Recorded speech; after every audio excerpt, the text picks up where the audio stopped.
Good afternoon, everybody. Hello. Hello, Ventix. Hello, Sandarel. Hello, Hypnos. Have fun playing as Miles. I know I will. Miles Edgeworth is my favorite. Prosecutor. He's my favorite prosecutor in the Ace Attorney series. And second would be, Simon Blackwell. I only like Simon because birds. Because he has a bird, that's why. That's the only reason. Hello po, Kari. Sakto tapos na meeting, hehe. Yeah, so we're gonna be playing Ace Attorney Investigations. So I think there are 2 parts of this game. Dalawa, I think it's 2 parts. Let me load it up. I played the first one before, but like the fan version, so I'm gonna play it again. I'm gonna play it again as the official version. Magkaka-meeting naman ako. Sabihin mo, nanonood ka ng VTuber. Mas importante ako kaysa sa meeting mo. Sabihin mo, mas importante ako kaysa sa meeting mo. Okay, how do I do this? How do I... Oh. Hold on, I need to set this thing up. Wait, does this need to be a window? Oh, I think... game mode, okay. Oh, I have to make it larger. Ang liit naman. Hindi ba pwedeng full screen to? Wait.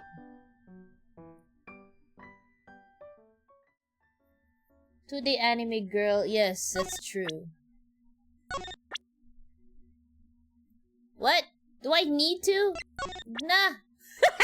Privacy policy, yeah. Stuff people don't read. Can I need to make this bigger. PC settings. Here we go. Aha! There we go. Windowed. Aha! Yes. Borderless. What if I go borderless? VSync off. Okay. I think we're good.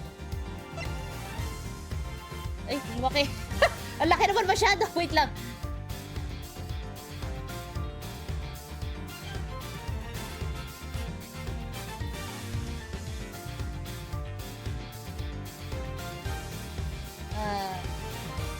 There we go. I think that's just about right. Yeah.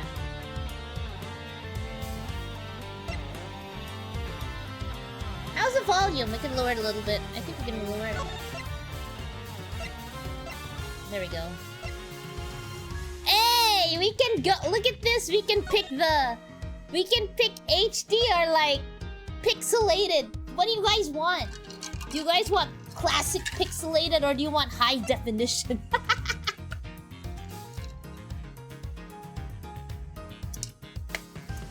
Well, we're in PC. We should go. I think we should go for like this, man. I'm gonna go for this. Classic as the game intended. Reader mode.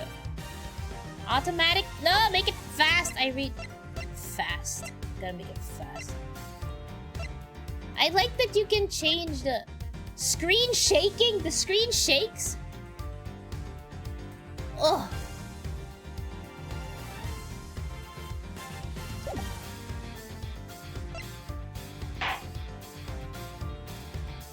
Okay.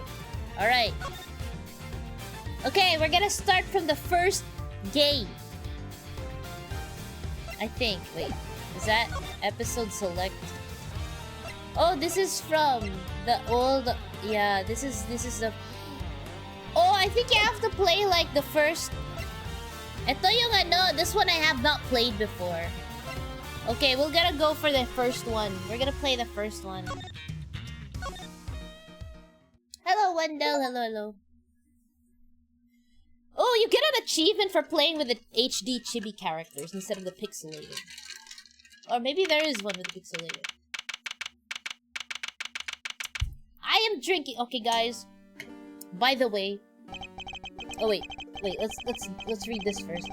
To make sure the defendant is found guilty, what other choice do I have? That's the job of a prosecutor, after all. That may be true, but why? Why go this far?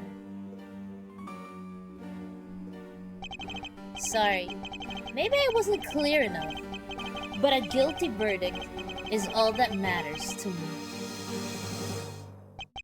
No matter what the cost.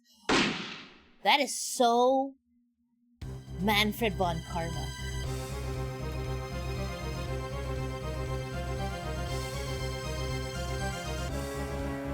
Hey, it's a pretty boy.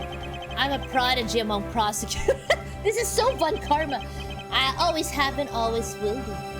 And he does it right. He does it in... Isn't this Edgeworth's office? He does it in Edgeworth's office. Prosecutor's building, 12th floor. Oh wait, by the way, guys, chat, before anything. Oh my god, look at Edgeworth, he's so cute. Guys, chat, before we continue. Right now, I am drinking Alt F4 energy because I'm sleepy. And I'm going to say this now.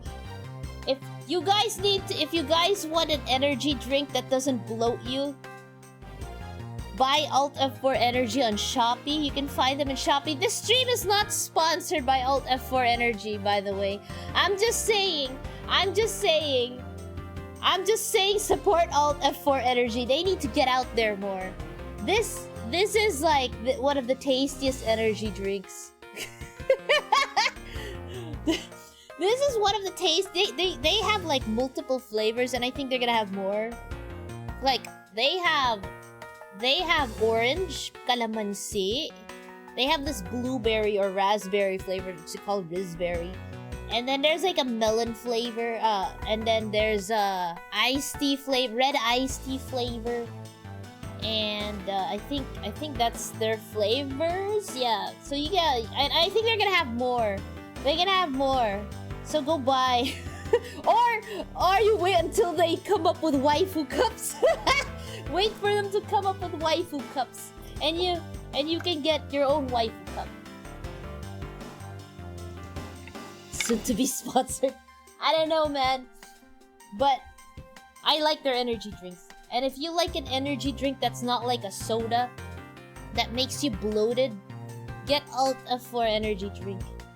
My personal favorite is the calamansi flavor, unless they release like a strawberry flavor, and if the strawberry flavor is really good, it's probably gonna be my favorite one.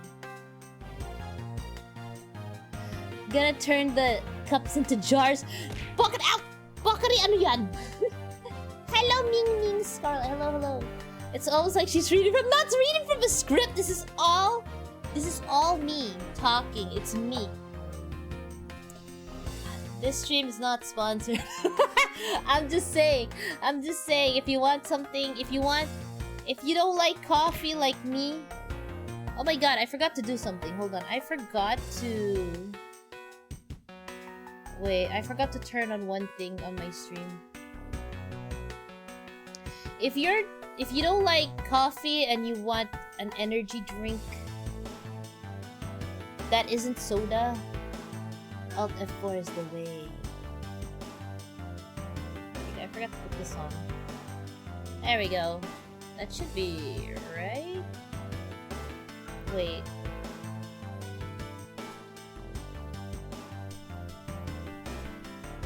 Is the jail... Oh, it's not. Wait. Oh god. The jail chat is... Wait. The jail chat redeem is off.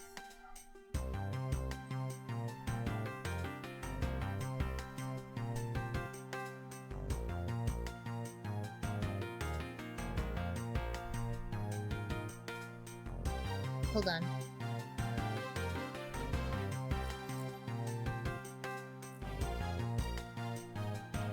There we go.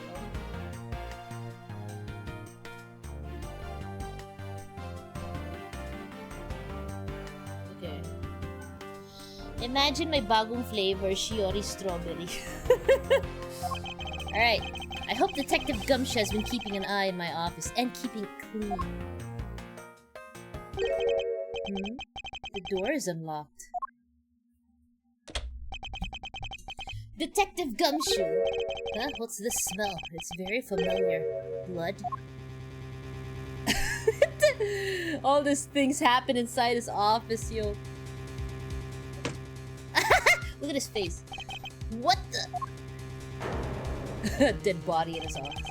What is the meaning of this? Freeze.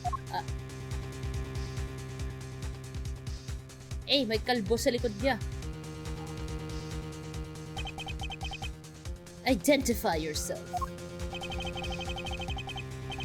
Shut up. Oh. You've got some nerve committing a murder in the prosecutor's office. Is that a threat? Let me make one thing very clear. What? No one gets away with committing murder in my office. No one. Oh.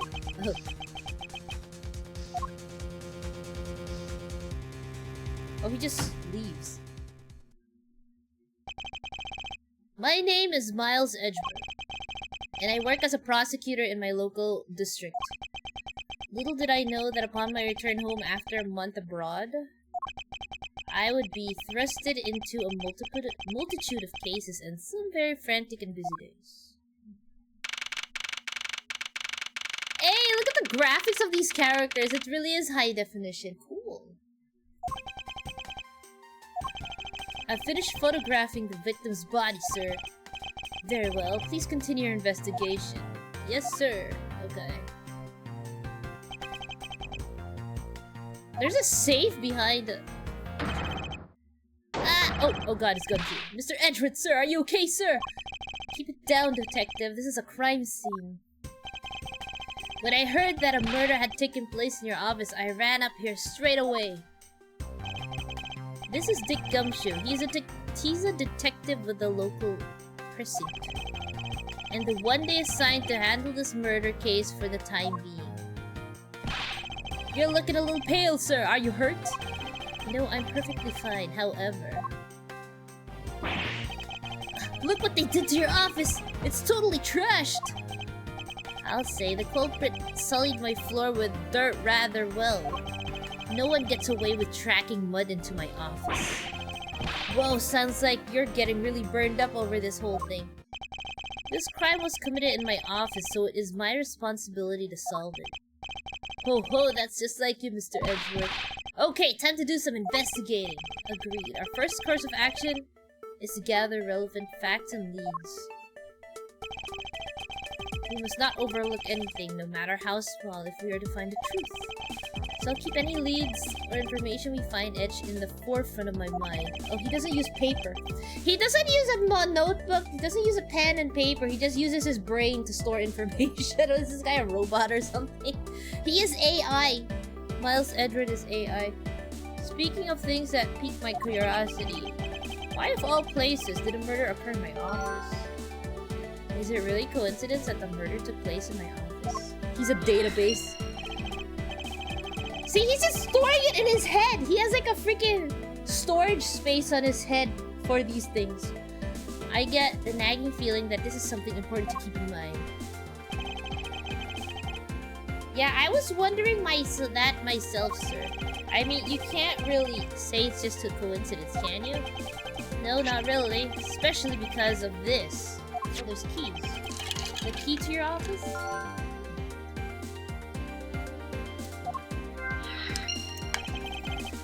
What do you mean, sir? If you think about it carefully and use logic, it should become clear to you. Oh yeah, he uses logic. The power of logic. You know how Phoenix Wright has like the Magatama, and then what's this? Apollo Justice has the bracelet, magical bracelet thing, and then Athena has her necklace that necklace thing where she senses emotions. Miles Edgeworth just has a freaking... He just uses his brain. He uses logic. He has no magic at all, nothing special. He just uses his brain. His brain is the magic. By finding the connection between two pieces of information and connecting them, new information is born. That is the end result of using logic. So simple. So how do you use that? Gum's just like, how do you use logic? First, I recall the information we've gathered with Q. Oh, Q? And then I connect them together with T. Oh, we connect Q and T to get cutie! Cutie! Okay! Connect Q and T to get cutie. Now use Q and recall the facts. Q. Whoa! Is it really coincident? Okay, now what? For security, this office doors are locked. Oh, we connect them together? Hey, it's like a puzzle. Oh! For security reasons, all prosecutors' doors are outfitted with locks. Which means it would have been hard for the murderer and the victim to get in here. Ergo, it is impossible to dismiss the location of this crime as mere coincidence. Yes, that's exactly what I was thinking, sir! There must be a reason why someone infiltrated my room. What was the killer after? Okay. You're really on the ball today, Mr. Edward. That's some beautiful logic, sir. Yes, well, when you follow leads to their conclusion, only the truth remains. However, if the information doesn't lie... Oh, there's a health bar. Okay, yeah. I remember there's a health bar. Hello, Shiko. Edgeworth's secret ability, basic logic, yes. But if I think carefully before piecing leads together, the logic should flow. Okay. Well, let's get started with our investigation, shall we? Yes, sir. The basis of any good investigation is to examine everything, sir. I know that, and when I want to examine something, I simply use space when I'm next to it. Okay, space. Well, if you ever feel lost and want to talk, just use T, okay? I'll give you great, precise advice as an ace investigator, sir. Something to try later if I have free time, I suppose. Hey! Woohoo! Okay. What have we here? Could this perhaps be the murder weapon? If so, it would mean that the killers made their escape after disposing their gun here. I think I've seen one of these before. Care to enlighten me as to where? Oh, I know! I was issued the exact same model. I think... Oh, what? Okay. Detective. I don't really like guns all that much. I mean, they're really dangerous. But now that I think about it, you do see this model around the precinct a lot, so... I don't use mine much except in emergency, so that's why I didn't recognize it. So it's the same type of revolver as the ones used by this precinct's detectives. Okay. Can I, like, click? Oh, yeah, you can do this. Okay, no, but I'd rather use this. Hold on. Let me fix my mic. Guys, how's my voice? Is the mic okay?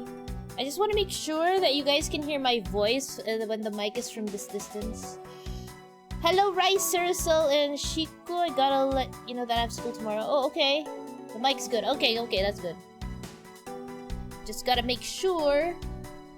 Because, there we go. Let's put it higher a little bit like this. There we go. Alright. Can you talk to this guy? Do you have anything to report? Yes, sir. Nothing out of the ordinary right now, sir. And yet there's something out of the ordinary right in front of my eyes. Talk about a contradiction. Something out of the ordinary. Here, I should look around a bit more. Yeah. Chessboard. They even knocked over your chess set. I had it all set up ready for when you got back. I figured we could play a few games. I had no idea you were interested in chess. Okay. While we're playing this game, I'm going to open up some popcorn. I have popcorn here. Yeah, popcorn! Okay. I'm actually pretty good at checkers, so I thought I'd give chess a try. Huh. In that case, I suppose I can set some time aside after we solve this case. Well, I don't expect the games to tax my mental acuity much. Ang yabang naman ito. Ang yabang ni Edward. They finished photographing the body, so it should be alright to examine this area. I won't rest until I've inspected every suspicious nook and cranny.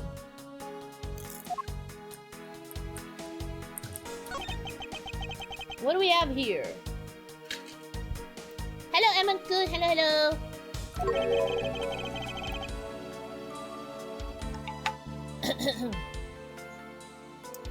Hey, I think I've seen one of these before. It's a police badge, detective. Oh wait, so he killed the police? I have the exact same thing, actually. What a coinkydink. Coinkydink. Let's take a look inside. Buddy Faith. I know he's a detective. It would appear that our victim was a detective, just like you. Interesting. Ow, wait. Wait. Okay. Seems I've gathered a few pieces of pertinent information. Now to calmly use some logic and figure out if any of them are connected to each other. Man, let's examine. There's blood all over his lower abdominal area. Looks like a bullet passed clean through his stomach area, sir. In other words, he was shot. Yep, and until the autopsy's done, I don't think we'll know much more than that. Please have the body sent to the morgue once they're done processing the crime scene. 2:05 a.m. Are you going to be okay with keeping track of the evidence we find, sir? Of course, this is the safest way I know to keep track of it all. Yeah, his brain. Alright, if you say so. He doesn't need pen and paper, he just uses his brain. I keep all the evidence I find either in or with my organizer. Your organizer, but it's in his brain. Organizer is only for evidence. I keep people's profiles in hand in it too. It's probably a good idea to make a habit of checking the fact. Okay. Oh, it's E. Look at this. Oh, his organizer. Proof of my profession. However, I prefer to keep it in my pocket.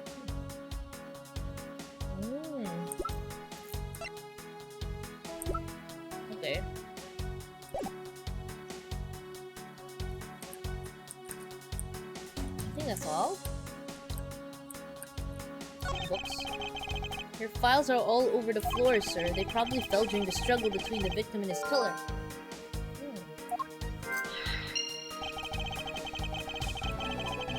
Oh, and I tried so hard to keep this place spotless while you were away. I mean, this just rendered all the time and effort I put on in pointless.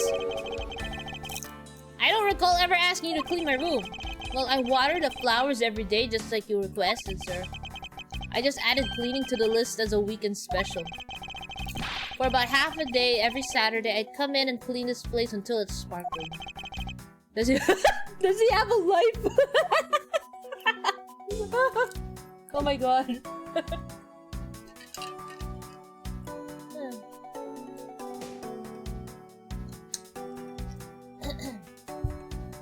Popcorn. Okay, what else? Oh. Wait, there's more? What's this? Oh, I saw this. Am I missing something? It's not done? Oh! Oh, here! I packed these files on the shelves so tight that not even an earthquake can make them fall off, but just look at them. At this rate, the rest of the files won't be able to withstand an earthquake at all. A problem, to be sure. Well, once the investigation is over, we'll put them back up on the shelf. Wait! There's blood here! Didn't they not notice? Can I see it? I can't see it. Oh, I think you have to move the body. I guess that's all.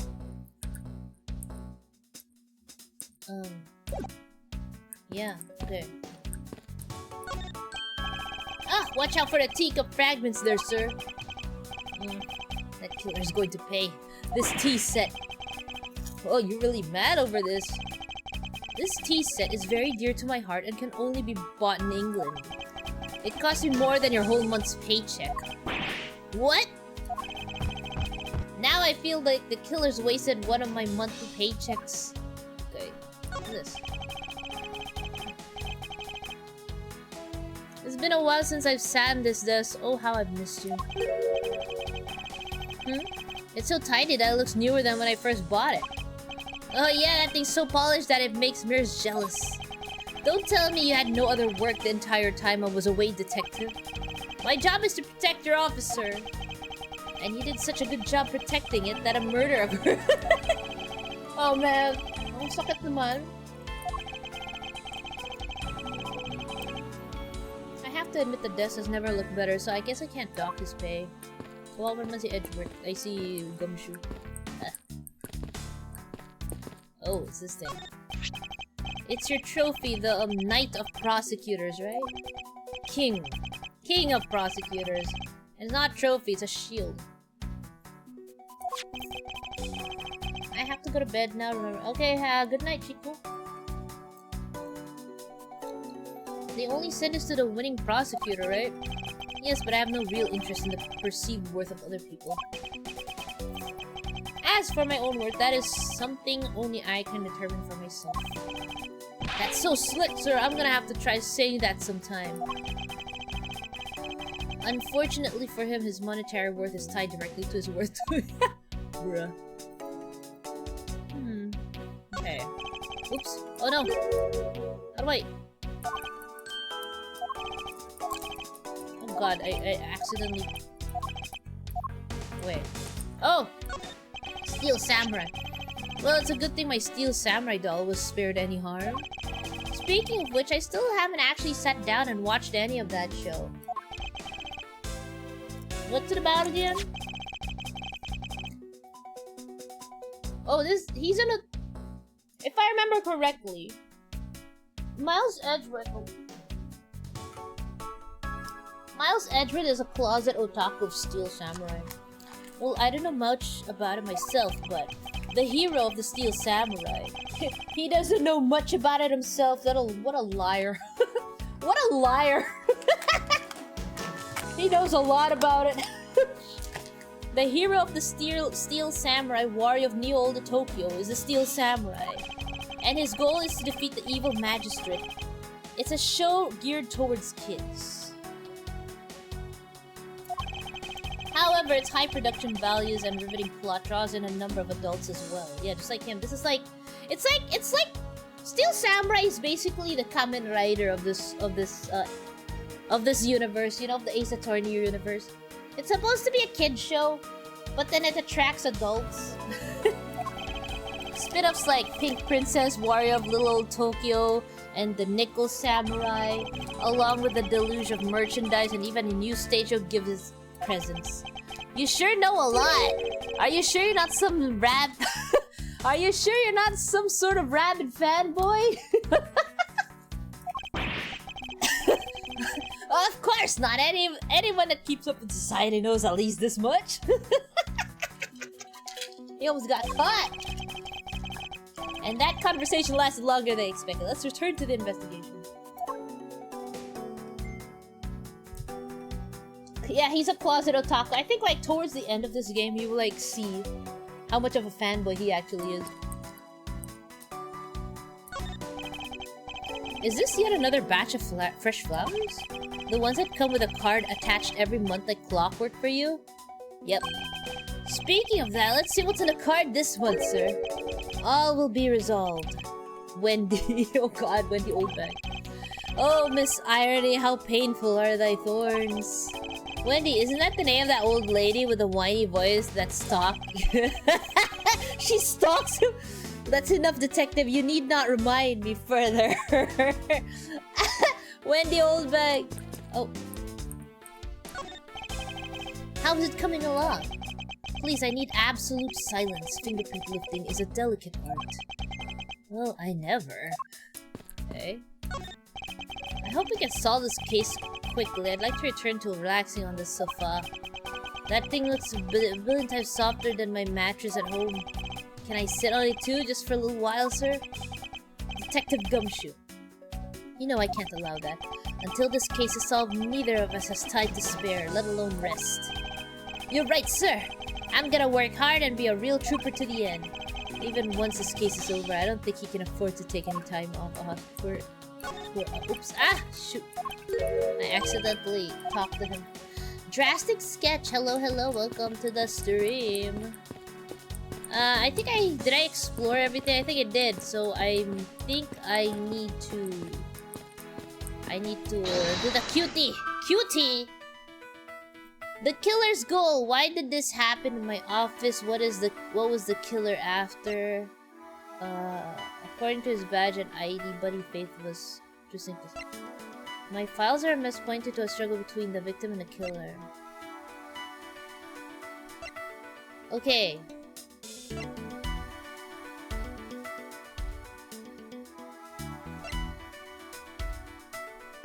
Okay.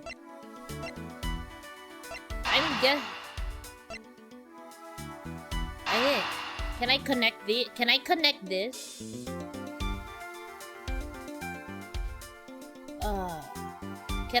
these? So I'm guessing this revolver is his. Yeah? Oh. The revolver, the standard model used by the detectives. Could it have belonged to our recently departed? Detective Gumshoe, could you please thoroughly check the victim's body one more time? Yes, sir, on it now, sir. Oh, who bonked me? Oh, D'Angelo, hello, welcome to the stream. Excuse me, pal, let's see what we have here. Mr. Edgeworth, sir, this guy's wearing a gun holster. So it appears that our killer somehow managed to take the victim's gun from him. Okay. Let's see what else we can find about this revolver. Oh, we can look around it now. Gotta look really careful at each piece of the evidence. Hey, there's a little horse! Ah! Okay. Q and E to zoom. Okay.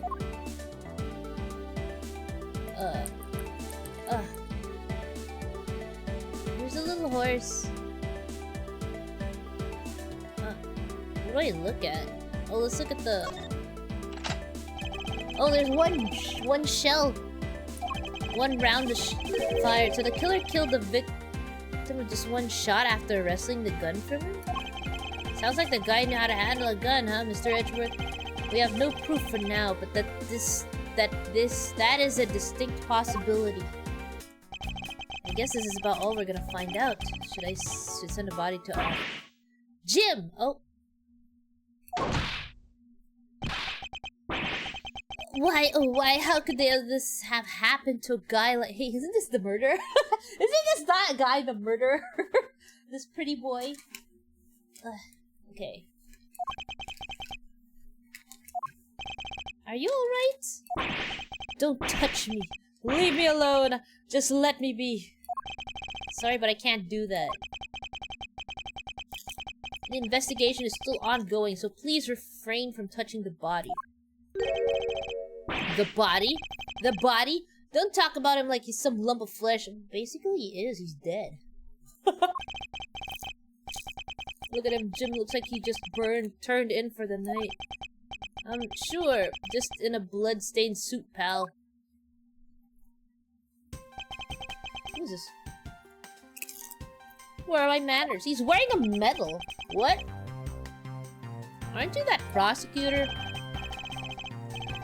Well, yes, I am Jack Portsman, prosecutor. Jim here was my partner in crime busting. I'm Miles Edward. Unlike you, I'm also a prosecutor. Detective Dick Gumshoe, sir. So you're Miles Edward. I guess this is your office? Yes, that is correct. That was you! You're the one who killed Jim! Oh my god. Hey, don't go around jumping to conclusions, pal. Just calm down, okay? I will not. I know how things work around here. High prosecutor's office doors all have locks built into them. And only the owner of the office has the key to his or her own office door. That is correct. However, I was not the one who killed your partner.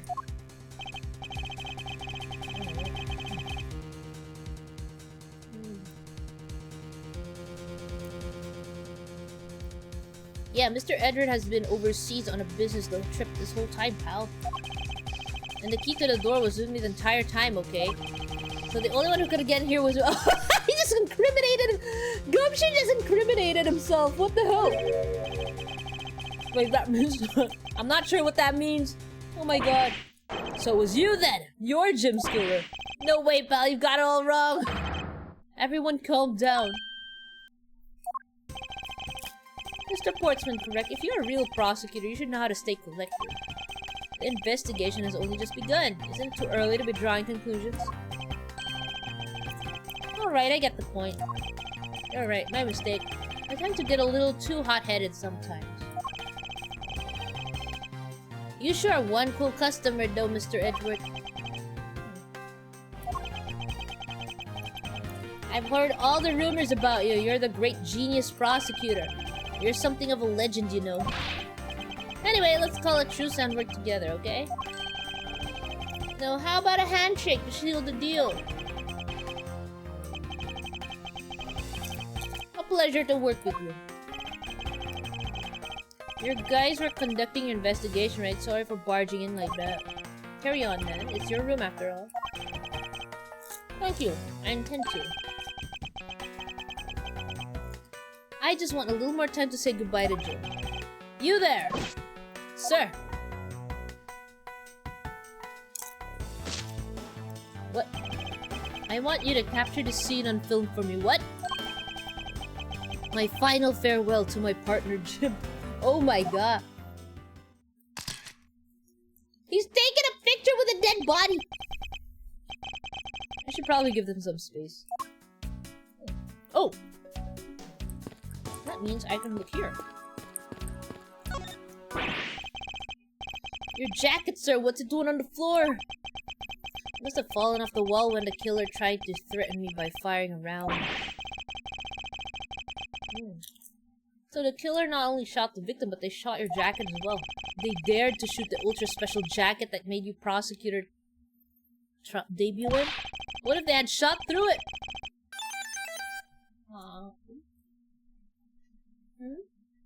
Attorney Shiori. Oh, hi, Morphe. Thank you for the sub. Thank you. There. Wait lang. I'm eating popcorn. I should have an image of popcorn on my model. I'm eating popcorn while playing this game. It's not worth getting worked up over, detective. Not when there's something more here. Huh? Like what? I take it you haven't noticed it yet, detective. There is a giant oh yeah, the contradiction, because there's only one round fired from the gun, and yet 2 rounds are fired. Hi, Caramel Corn. Hello, welcome to the stream. Did I say contradiction? He must be rubbing it off on me. I'm starting to sound like him. Aw, him and his best friend, Phoenix. Ow.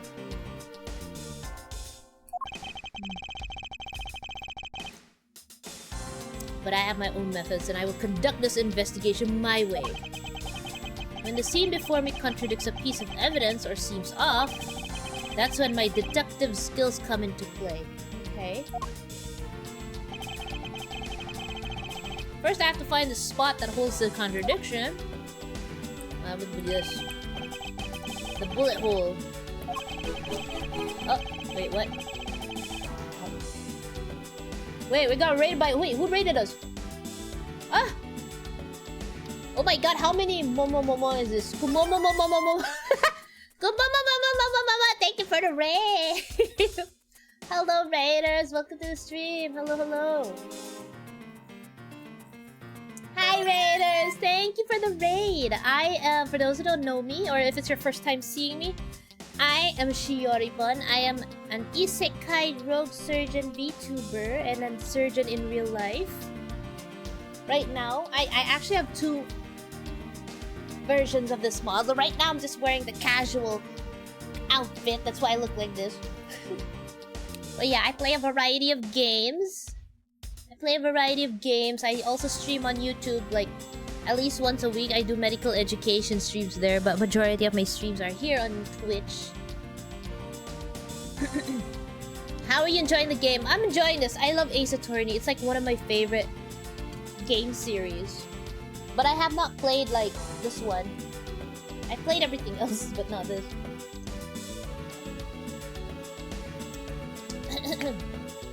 Well, no, actually, I played Ace Attorney Investigations, but like when it was still like fan dubbed or something. So this is my first time playing the official English version.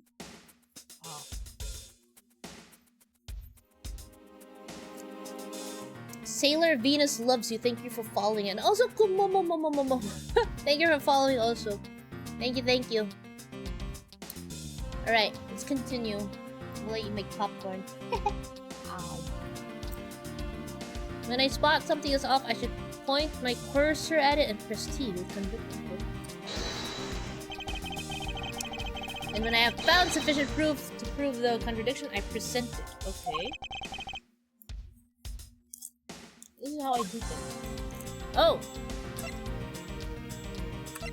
Here we go. Eureka! Eureka! Eureka!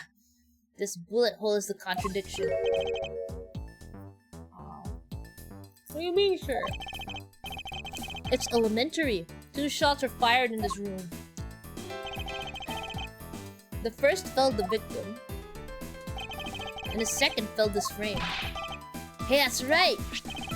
However, this gun was only fired once. Yeah, that's true too. Which means that one of these 2 bullets was fired from a different gun. The killer have another gun prepared tonight. Urethra! By the way, I noticed something, sir. Yes? What's that thing sticking out from behind the frame? Oh, that's a secret safe. A secret safe? Oh, I smell money. I'll spare us the trouble and just say it. Nothing like what you're imagining is inside. Now, if you could kindly move this frame out of the way. Roger that. Oh, he's... Talk about dusty. I suppose that's what happens when I'm not here to dust it once in a while. I had no idea there was a safe here. I'd have kept it clean for you, sir. So when did you put this thing in? It wasn't something I had installed personally. Every prosecutor's office has one. Ah! Really? I had no idea. Well, only prosecutors are supposed to have the knowledge of their existence. So what's inside, Mr. Edgeworth? Right now, nothing. We only use them to store especially important evidence when a trial's in session. That's it? Talk about squashing my hopes and dreams. Have fun with the game. I'm gonna go eat. Okay, have a good dinner, lunch, breakfast, whatever you're eating. Okay, thank you for the lurk. Okay, we gotta examine this. Okay, let's do this. This is odd. You found something, sir? This keypad, don't you find it a bit too clean? So someone has been poking around it.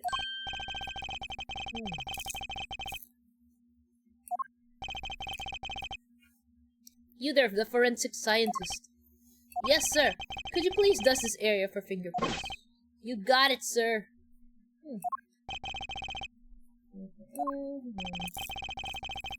I couldn't find, let alone lift a single print. Looks like it was wiped down well. Okay. Alright, so... As I thought. It appears that logic is the only way around this setback. Okay, we're gonna do logic again. Time to rationally and calmly connect the dots with the information we have. Okay. Is that all? Okay, I'm gonna wipe my fingers. I'm gonna eat other popcorn. Wait.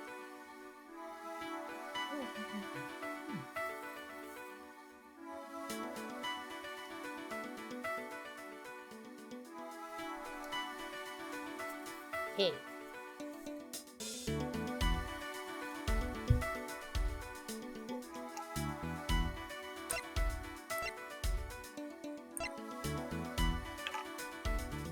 Okay, that means I can connect this. And this. Killer poked in the safe. I believe I have figured out what the murder was after. Well, what is it, sir? The fact that the safe was wiped clean of fingerprints suggests that the criminal had at least attempted to open my safe, making the culprit's motive for breaking and entering theft, I believe.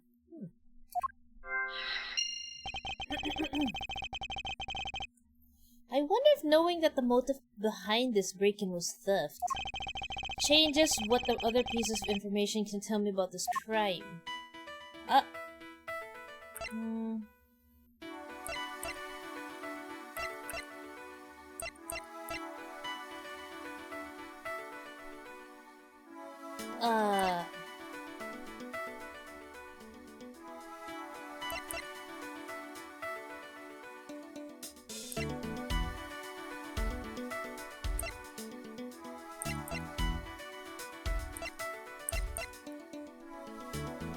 Was it the handgun?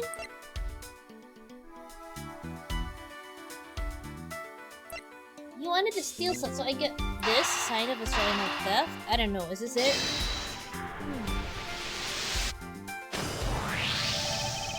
There's a possibility that the files splayed on the floor are not the result of a struggle between the victim and his killer. Oh, you mean like it could be from when the killer tried to find something, sir? Precisely, we need to figure out if any of the files have been stolen. Yes, sir, I'm gonna shelve files like you've never seen before, even at a library. Sure, let's give that a try.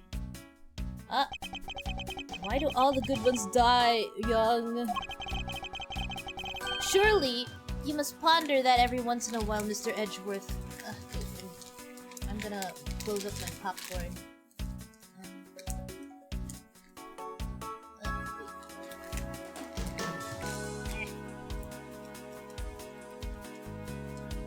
There we go. Oh wait, why is my popcorn not closing? Hold on.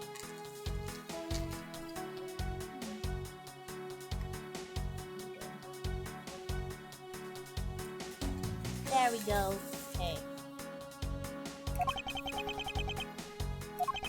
No matter how much we lament, the dead will not come back to life. Napaka-cold naman sila.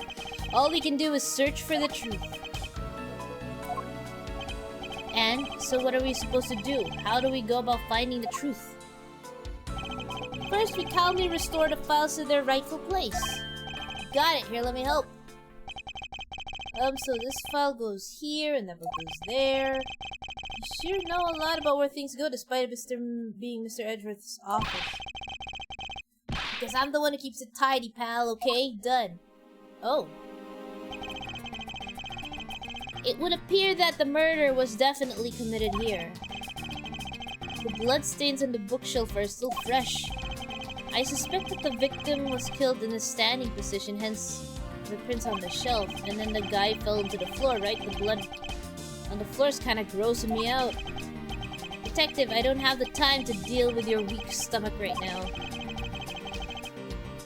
But you know I'm no good with blood, sir. I'm certain there's something wrong with this picture.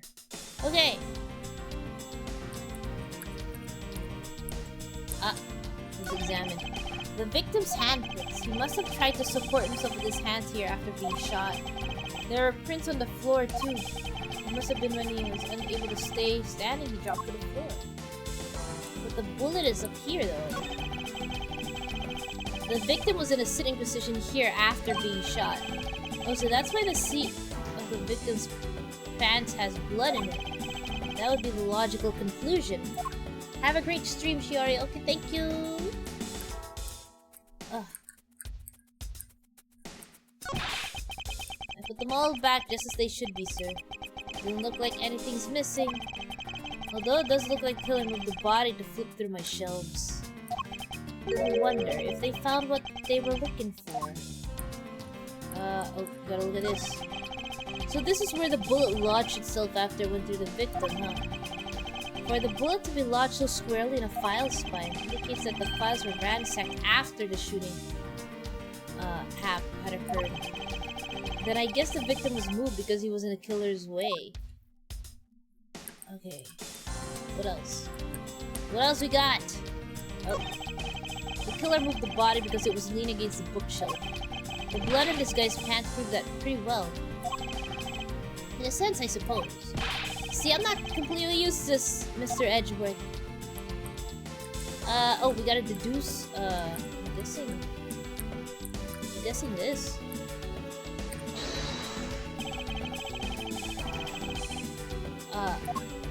Okay.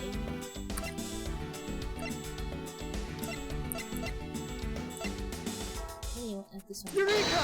Eureka! This is clearly where the contradiction. Oh no, it's not.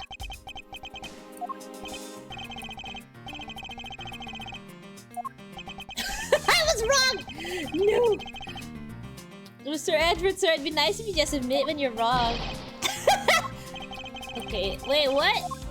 I don't get it. Then what? Oh wait, let me look at the. Do I have to deduce?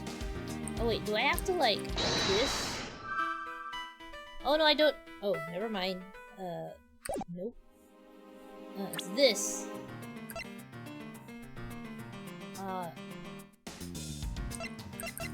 Oh, okay. I think I got it. Okay. It's not the gun. It's this, and then he was shot in the abdomen. This one. Eureka! There's clearly a contradiction here with this bullet hole. What do you mean, sir? You don't see? Quite simply, the bullet hole itself is too low. If the victim was shot in the stomach, the hole should be much higher up. But what if the guy was shot while he was sitting or lying down, sir? That would be illogical. The victim leaned against the shelf here after being shot, which suggests that he was standing when he was shot. And that means... Wait, what does that mean? It means you need to use your brain every once in a while instead of mind, detective.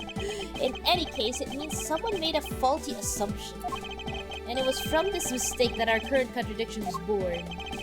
What is the faulty assumption that causes problem? Oh.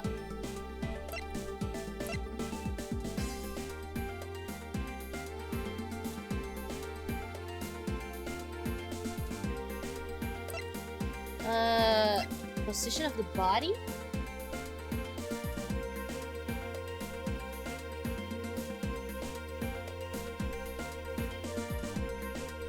Or was it the order of the files? I think it's this. I believe the order of the files is a bit off. You mean I put them back in the wrong order just now? Hey, actually, I think the labels on the files are wrong, sir. Oh? Yeah, you see here how the files that were both shot begin with the number 0? Or are those doing all the way down there after 1, 2, and 3? That's really weird. Actually, the way they are organized now is the correct order. They're exactly as I see them in my mind's eye. But the numbers are all out of order. Those white binders are special, so they are arranged a little differently. But from this, we know that the files were not in this order when the crime occurred. Aha! So that's it. I believe that the killer made the same incorrect assumption as you just did, detective. Let's rearrange the file in numerical order and see what we find out. Oh. Do you think it'd be okay to prop the body back up to how it was before it was moved? I finished processing the crime scene, so I don't see why it wouldn't be. If you please, Detective Gumshoe. Oh, I suppose, as I suspected, the bullet hole is now where it should logically be. The killer went through my files first before shooting Mr. Fate, and then put the files back in numerical order, I guess. Exactly, and then proceeded to shoot the victim. But why would someone kill a man and then look through your files one more time? Puzzling indeed. The files were thrown into disarray twice. Once before and once after the crime, but why? Now the crime scene is as it was at the time of the murder. Time to give it another look. Okay, as I suspected, the bullet hole is now where it should logically be. And if you figured out that the killer went through your bookshelf twice, indeed, there are many things that the killer did that don't make sense. But to figure out the whys, we need more information. These handprints belong to the victim, right? They make sense with the body position. He must have left them when he was trying to support himself after he was shot. However, the final position of the body shows that it was moved. I need to go over this crime scene with a fine-tooth comb one more time. There must be some reason as to why the victim's body was moved. But there's no time to ponder that now. Let's continue with our investigation, detective. Roger that, sir. I'm raring to go. Okay. Oh, here, look at this. Oh, I think this says gumshoe. This is... Ooh, what is that? Why does it say gumshoe in there in blood? I'd say that's some incredibly incriminating evidence. Yes, indicative of criminal activity indeed. No, wait, there's gotta be some mistake. Mr. Edric, sir, help me say something, sir. It appears that one of my files was stolen. Is that all, sir? What about me and my situation? Is this what the killer was really after?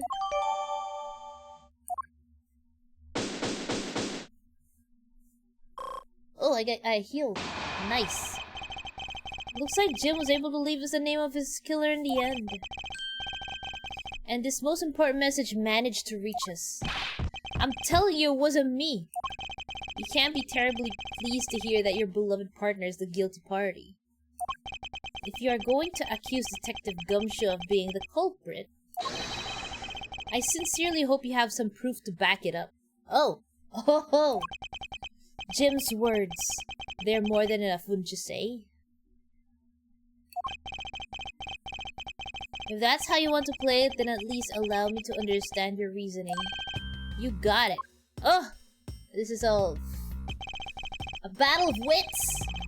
I don't like this one bit. There's something strange about this man's attitude. Oh. And there must be some sort of flaw to his logic waiting for me to dig out. Mr. Edger, what are you gonna do? What I always do in court, I'm going to cross-examine him. One way or another, I'll expose the flaw in his logic with this technique. Well, how do you do that? Can you explain it to me, sir? Okay. Alright, first I listen to the witness oh, so it's basically cross-examine. Find a flaw in the testimony, something that contradicts evidence. I open my organizer and present. Okay, so it's basically the same. Alright. But that's weird news. But it's not like there's gonna be a flaw in their testimony every time, right? Correct, and at those times I need to press the witness with Q. Sometimes by pressing I can draw out new information and new or modified testimony.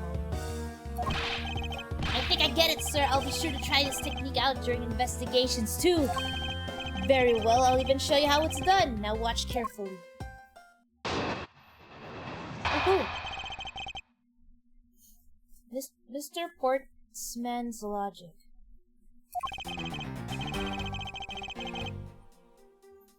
Detective Gumshoe, you stole Jim's gun from him and shot him dead.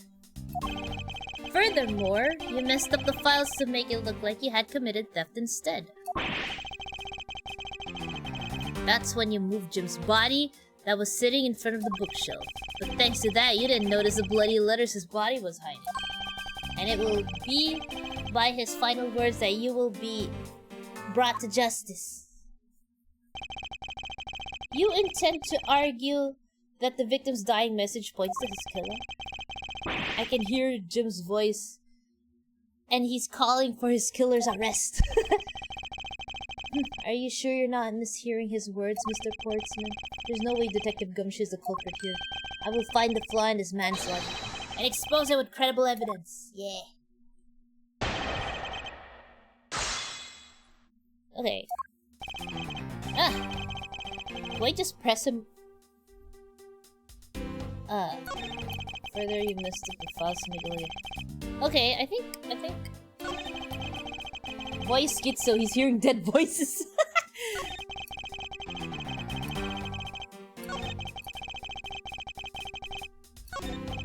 Actually, there's a gigantic flaw in his logic. A gap so wide that even the good detective can spot it. Now to clue Mr. Porto presenting him. Oh, okay. 10% already. Oh, wait. What do I have? Let me see. What do I have? 5 a.m. Issued to the victim and... Okay.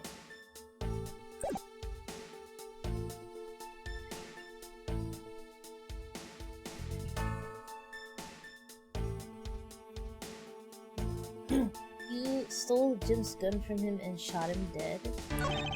Further, you messed up the files to make it look like you had committed theft instead. My strat in AA series, press everything given pressing does not have consequences. Yeah, it's true! That's when you moved Jim's body. I was sitting in front of a bookshelf. But thanks to that, you didn't notice a bloody leather, and it will be his final living book. Wait! What is... Wait, what is the flaw? Do I I'm gonna press everything. Wait, I can't. My brain's not braining. Wait, he stole the gun? Oh, wait. Let me look at the evidence again.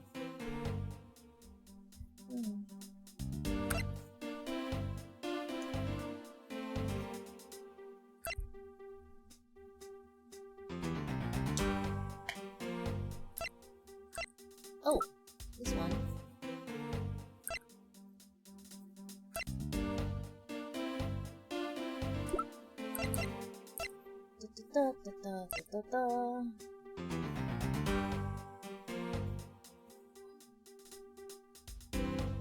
Oh, one of the files is already taken, though. Oh, I think... Oh, wait, I think this is it. Theft did happen. Objection! Is it this? Oh no, I'm wrong! Wait, it's not this! I thought... Oh god, you know what? I'm gonna press. I'm going to press. Fuck this.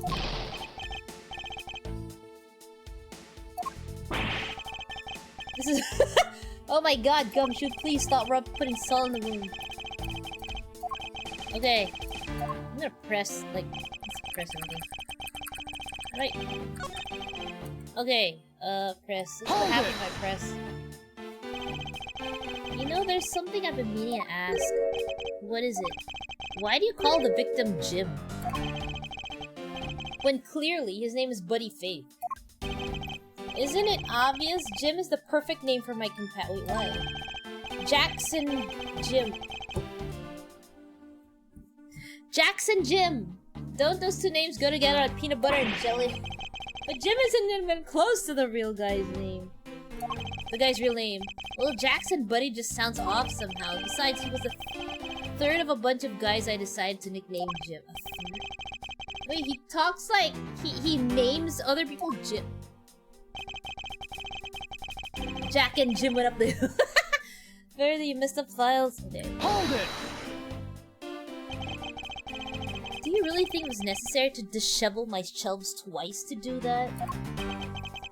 That's true, okay, then maybe his real intent was theft. Hey, are you accusing me of stealing something from Mr. Edgeworth? It's a possibility. Maybe your salary's been cut so much that life is getting a little too busted. I'll have you know that I eat 3 square meals every day, pal.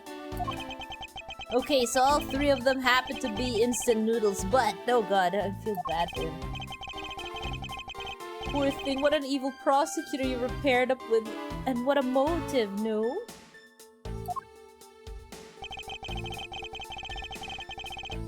That's when you move Jim's body. Hold it!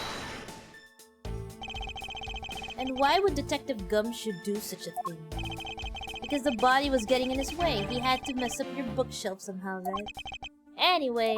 But thanks to that, you didn't notice the bloody letters his body was hiding. Hold it!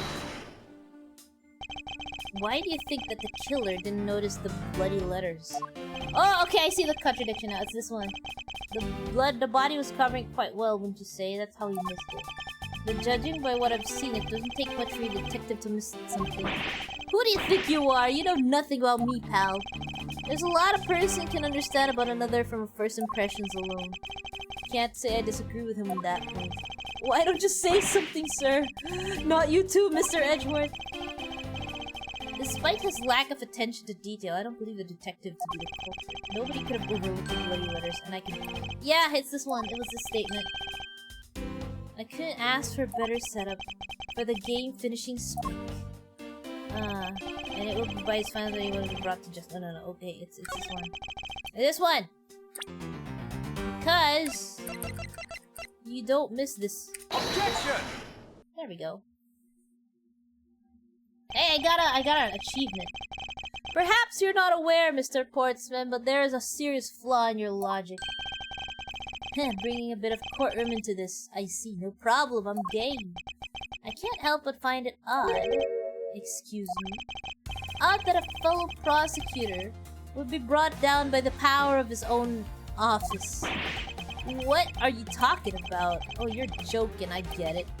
Ha ha ha! If you have the time to left, then you have the time to take another closer look at this. Do you still not see? If not, may I direct your attention to the missing file? What? That's impossible! What's impossible, Mr. Portsman? Nothing? The files on that shelf are all about a certain case. When the killer went to take the file after murdering your partner, I highly doubt they could have missed the bloody letters written on the spines. Objection! It's possible that they could have taken the file before committing the murder. I think it's pretty obvious that the file was stolen after it was written on. The missing letters in the detective's name were the file should be as proof. Yeah, I mean, the S is gone and there's only half an H. If Detective Gumshoe really was the culprit of this case, I highly doubt that even he could overlook his own name written in blood on the files. Especially as a detective who can't stand the sight of blood. Which means what exactly? What does it make this dying message? It makes it the work of a criminal intent on tampering with the crime scene. That's so low, I can't believe the criminal tried to pin this whole thing on me, sir. I'm gonna get him, sir. You'll see. I'm gonna have them under arrest in no time. Well, Mr. Portsman? Oh. Ha, brilliant. Absolutely splendid. Logic deserving of an Olympic gold. I appreciate the praise, but it doesn't change the fact that your reasoning is flawed. Meh. You win some, you lose some. That's how life goes. I'm glad everyone's so cheery, even though I feel more dead than alive. Oh, but you know, it really is a shame. I really didn't want to have to bring this up, however. Huh? What is it this time? Are you still after me, pal? Humor me for a second. Who has the key to this office? That would be me! But Mr. Edger just proved that I'm innocent, pal. Oh, he just wears coat. Oh, what? Oh, he's showing off his medal. That's absolutely right, and I acknowledge your innocence. Then why do I sense that you still have something to say?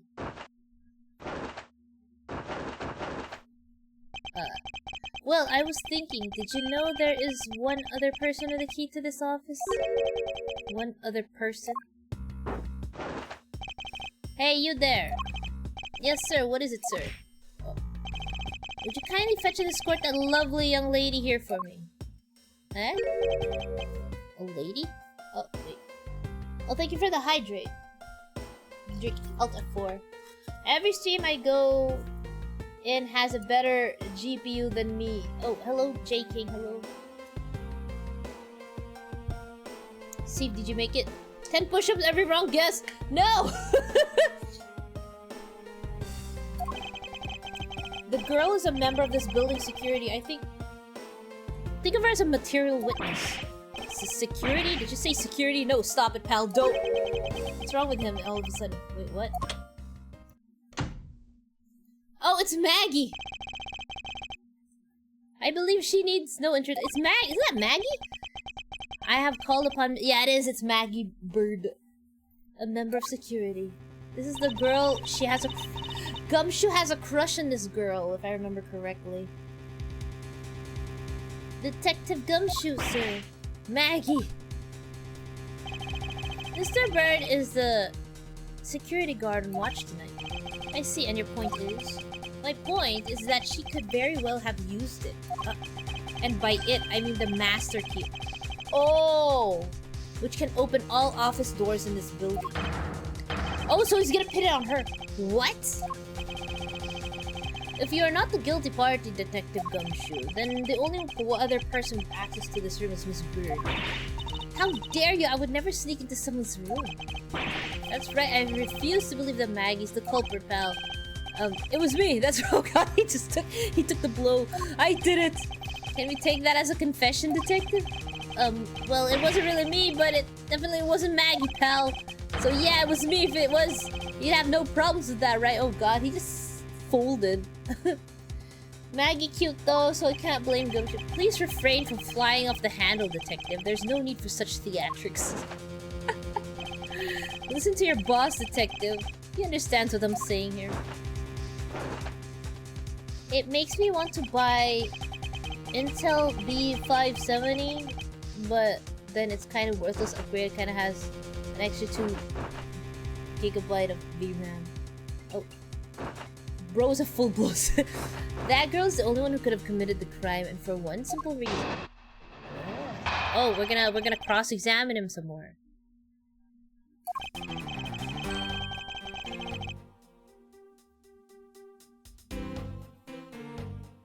Okay, wait, hold on, guys. I'll be right back. Hold on.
Okay, sorry about that.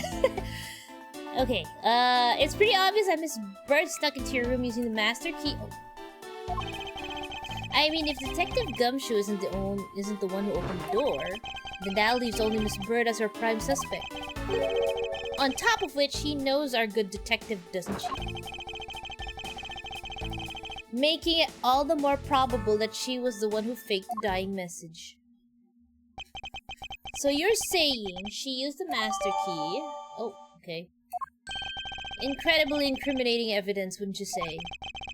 That's what you claimed about the evidence earlier as well. That was then, this is now. The flow of a good match always changes during a rally. It's all about your reflexes and reaction time, especially for an athlete like me. I wonder if there was anyone else other than Miss Bird who could have used the master key.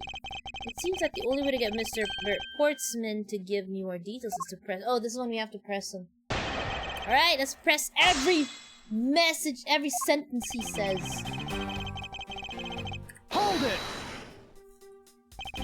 Are you sure Miss Bird is the only member of security who could have used the master key?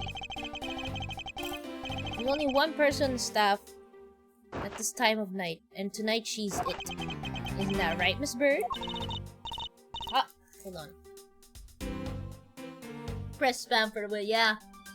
That's true, but I wasn't able to use the master key at the time of the crime, sir. Wasn't able to. Yes, moving on. I hate to get sidetracked by something unrelated. What do you mean unrelated? I want to hear what she has to say, pal. You can't really trust her not to tell lies, plus I hate wasting time. Yes, hear her out. Ask for more details. Not so fast. I too am interested in hearing what Miss Bird has to say. Did I just say it'd be a waste of time? We don't need to hear her lies. I'll be the judge of that. Miss Bird, if you please. Oh. Oh, someone took the 1 AM, someone took the master key. What do you mean by missing? As in, it wasn't anywhere near this in the security booth. Huh?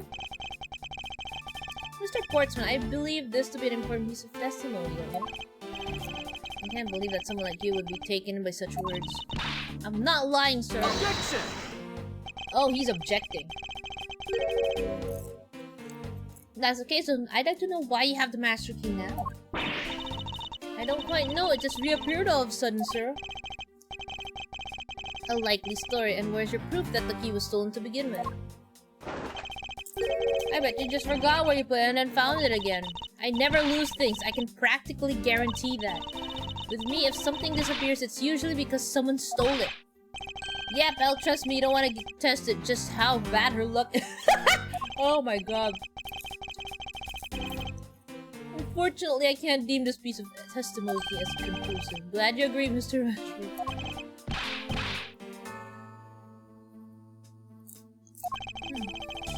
We still haven't established Maggie's motive for breaking into Mr. Edford's office. Her motive? Didn't we already establish that it was theft?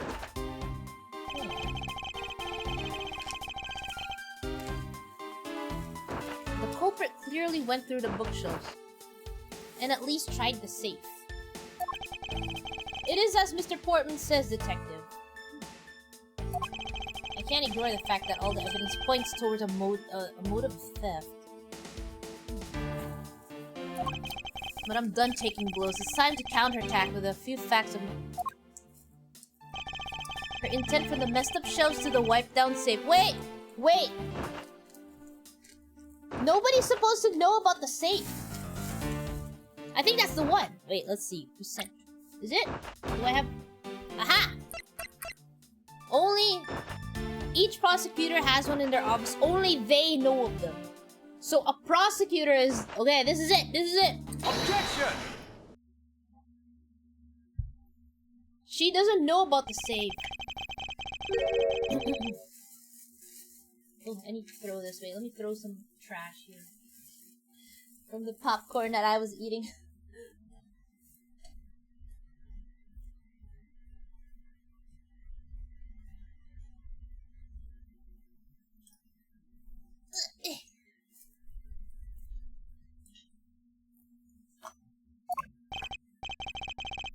Why not? It's the truth after all. It was also by your logic that we came to the whole thievery conclusion anyway.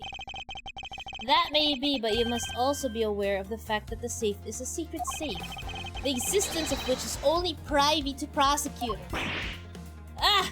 I find it a little hard to believe that a hidden safe was a part of her cunning plan. But she could have found it by accident while she was turning everything else upside down. I highly doubt that. I'd say the culprit knew exactly what they were looking for. After all, only the bookshelf and the safe were targeted. Yeah, even I didn't know about the safe, pal. And that means there's no way Maggie could have known about it either. And then are you proposing that the killer is a prosecutor? Interesting conclusion. That's definitely looking more and more probable. Oh, he's biting on his metal. What's wrong, prosecutor? Do you have a different suspect in mind now? Curses, why? What made you... What's with the angry face all of a sudden? It's all my fault. What do you mean? It's Jim. Huh?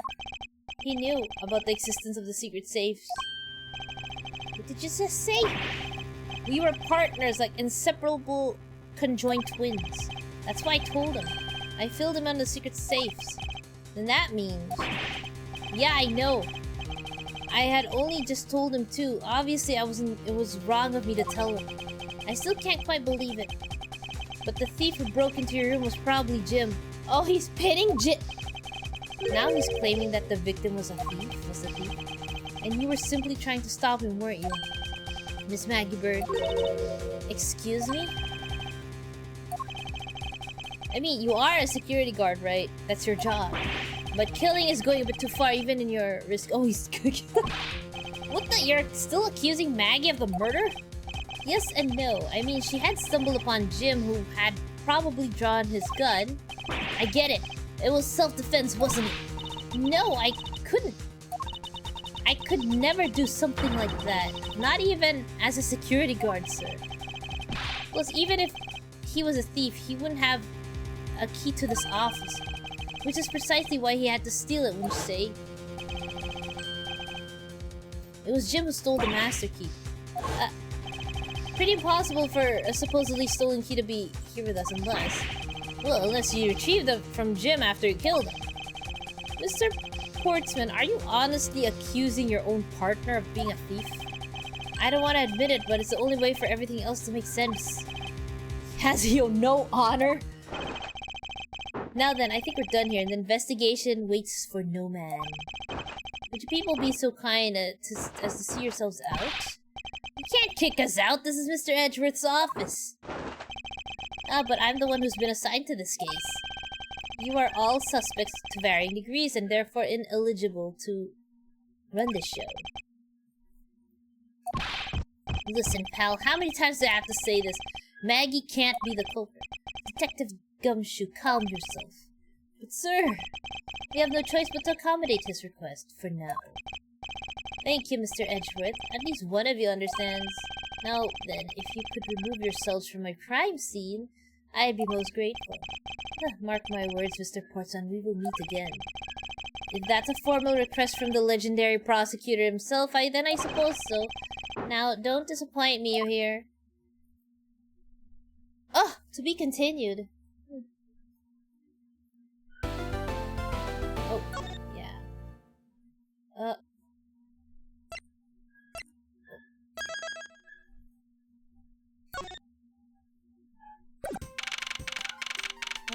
Okay.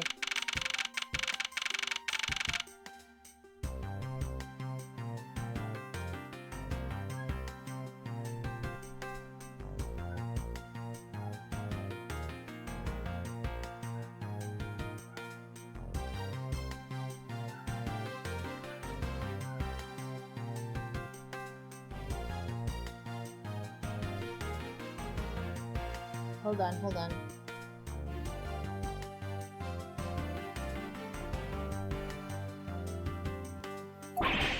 What's with that prosecutor? I can't believe how rude he was. It was unbelievable. Please maintain your professionalism, detective. I'm gonna find some real solid evidence proving Maggie's innocence. You'll see, sir.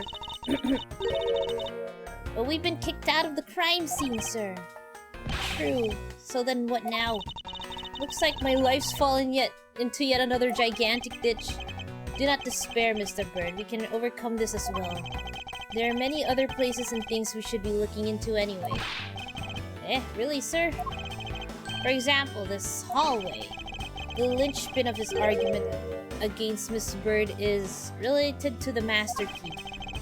In that case, this hallway is the perfect place to look for more information regarding the mystery surrounding my door. Oh, okay, let me explore the hallway. Okay.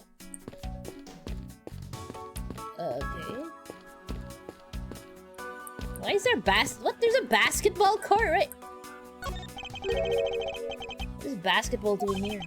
That's Mr. Portsman's prized possession, sir. I heard he also plays soccer, dodgeball, and even tennis. And not a single one of those sports is suitable to be played in a hallway.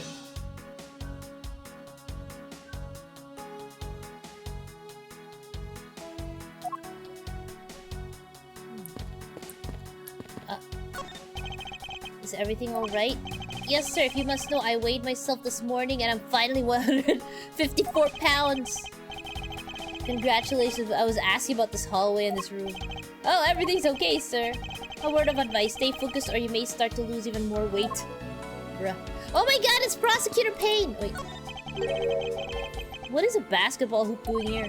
Hey, did this used to be just outside next to the building a long time ago? So when and why is it moved indoors? I don't remember exactly, but I saw one of the officers drag it up here recently. Drag it? I heard it would fit in the elevator, so the poor guy had to bring it in himself. All the way up to the 12th floor? He dragged it from... Oh my god. Good afternoon, Doc. Hello, Zenrio. Okay, hello. Good... yeah, it's Payne. Looks like you're in quite the pinch, Mr. Edgewood. To be sure, a murder within the walls of the prosecutor's office is no trifling matter. We must find, apprehend, and punish the killer accordingly post-haste. Sounds like a messy case you've got on your hands. If you ever feel lost or need some advice, my door is always open. How gracious, I will keep your offer in mind. Who is this guy? He doesn't even know... Oh my god! He doesn't even know Prosecutor Payne. I feel so bad. I feel bad for Payne. But Payne! He is... Oh my god, he doesn't know. You're the high prosecutor and he doesn't even know. Oh. This office. 1203. Hey Maggie, whose room is this again? It's Mr. Portman, sir. So he's my new neighbor, I see. I suppose he moved in while I was away. Oh, he's right next. To be fair, Payne is probably only famous with defense attorneys. That's true.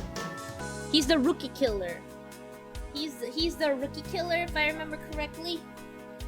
Or that's what he names himself. The rookie killer. Okay.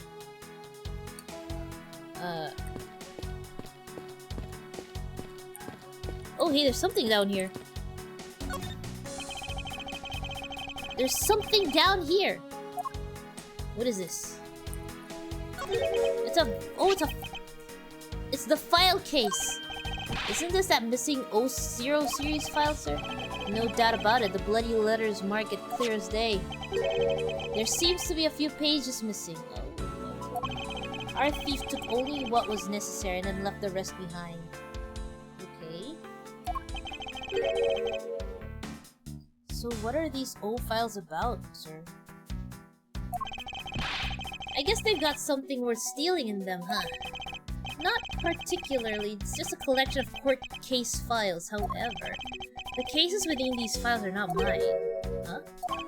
They belong to the high prosecutor that used to occupy my current office. I have my reasons, but let's just say I was charged with keeping them as they were. Then that means the thief must have also wanted a file for a specific reason, right? It would seem so. Only the pages related to that case from 10 years ago are missing. I wonder why anyone would care about such an old case. Is there anything else worth looking at? A well-crafted... wait, hold on.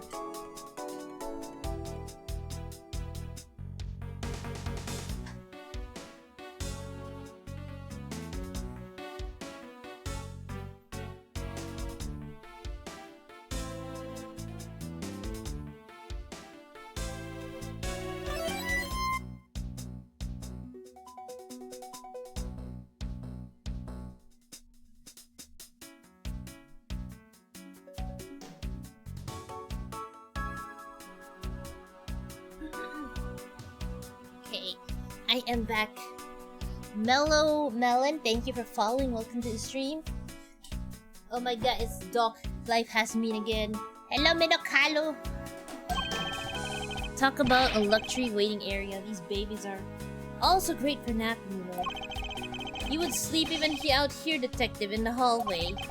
Whenever I do, I always wind up dreaming about giving testimony up on the stand. But it always ends the same way, me getting trounced by a lawyer. Isn't that awful? Maybe I should give it a try sometime to envision myself winning naturally. Okay, what else? I don't think there's anything. Oh wait! It's not done, I think.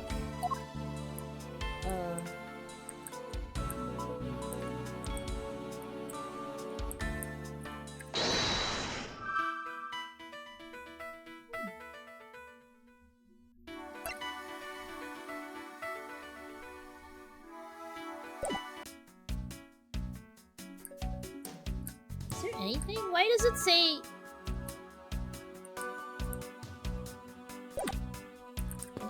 The magnifying glass doesn't have the check. I was wondering if I may speak with you for a bit concerning this case.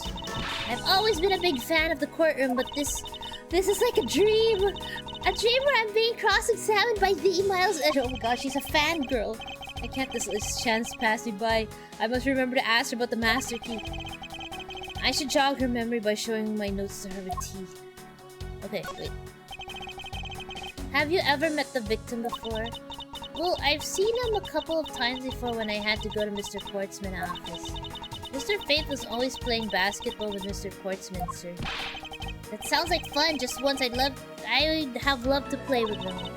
It sounds fun, but the only person ever taking a shot was Mr. Portsman. All Mr. Faith ever did was pass him the ball. What? On second thought, I'm thinking, what?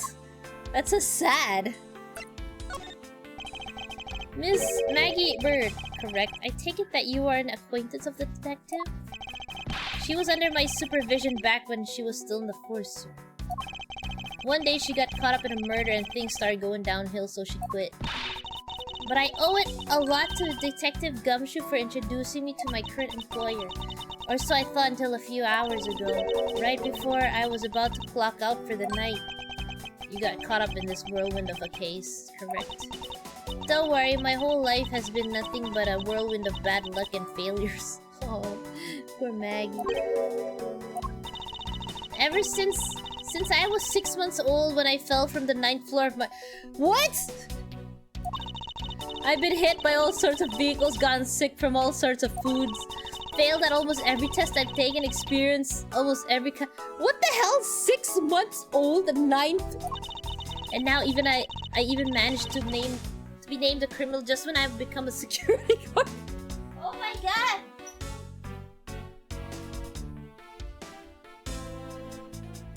How the heck did she survive 9 floors at 6 months old? That's a lot to go through in one lifetime. I know, and just when I thought I had finally found my happiness. That and resilient. Yeah, she's a very resilient girl. Bruh.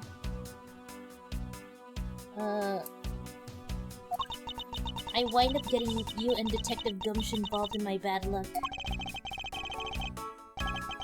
You don't need to worry about me, Miss Bride. Nor do you need to worry about yourself.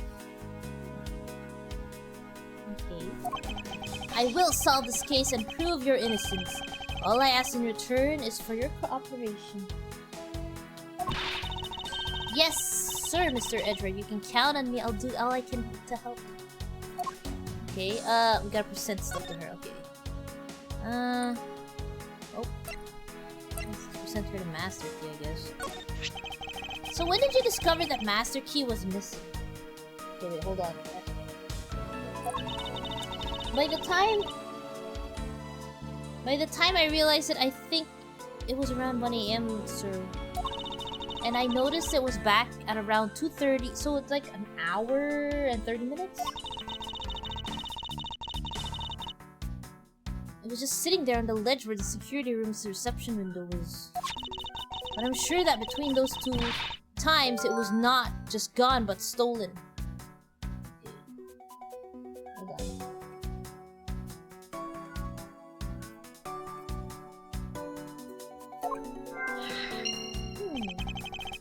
Why is such an important key stored in such an insecure place? It's not like that, sir. We always keep the key further inside the room, away from the window. Always, you say, except for this time, correct? Oh, I admit I was a bit careless, but I had my reasons. Leave it out. I left it out because I was sort of using it at the time. It was after I had used it that I left it sitting out on the ledge. Oh wait, what was she using it for? She used the master key?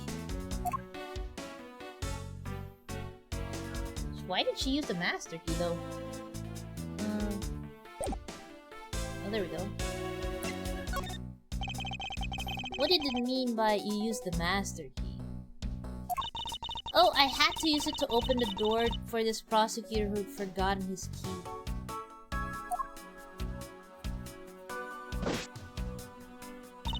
I mean, it's my job as security guard, right? Wait. Oh, she opened...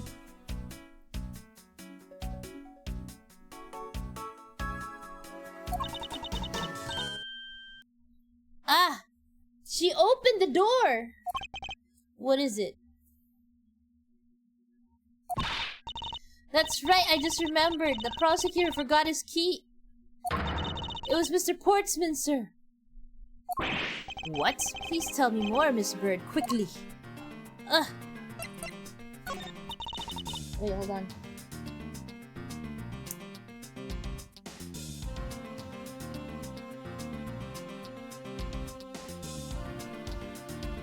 Okay. It was around 12 a.m. Mr. Porter had forgotten his office key, so he came down to security, sir. And that's when you loaned the master key to him? No way, it's against regulations to loan the master key out to anyone. So I walked with Mr. Portsman to his office and opened the door for him personally, sir. I see. And then, what happened after that? Well, he called for me to come and close up his office as he was leaving to go home. That was around 1:30 a.m., I think. So in summary, for the sake of one forgetful prosecutor, you used the master key twice tonight. Talk about suspicious. I doubt you can say that you've never left your keys at home, detective. I think this calls for a thorough examination of Mr. Portsman's door. Okay.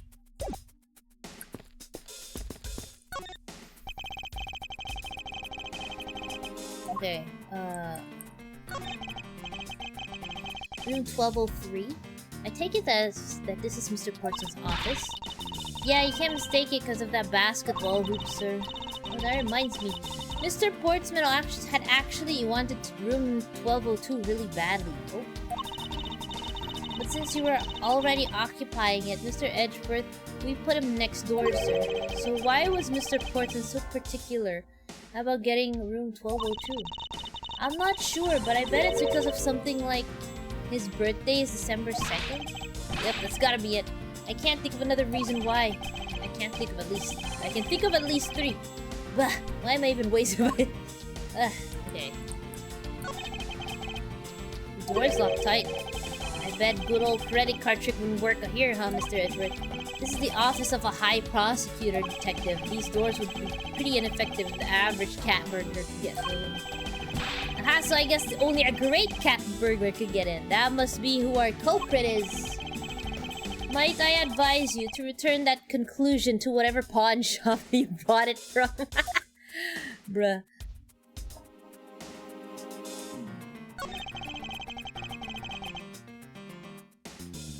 A minimalistic, classy door made of top quality wood. It's kind of majestic too, fits in really well with the ambience of the prosecutor's offices. Even Mr. Portsman seems dignified just because he works behind one of these. Nonsense, a man doesn't become more or less dignified because of where he works. Well, he still seems more dignified than Mr. Payne. Mr. Payne? I suppose custodial work can also be dignified. Rockman, say hello! Welcome to the stream! Okay, what else do I need to look at here? It's Mr. Portsman's personal basketball hoop. Can't believe you put something like this in the hallway of the prosecutor's office.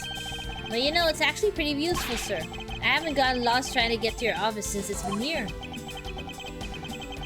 How long have I had the same office and yet you still managed to get lost? I don't... Is there anything else? There's nothing. No more.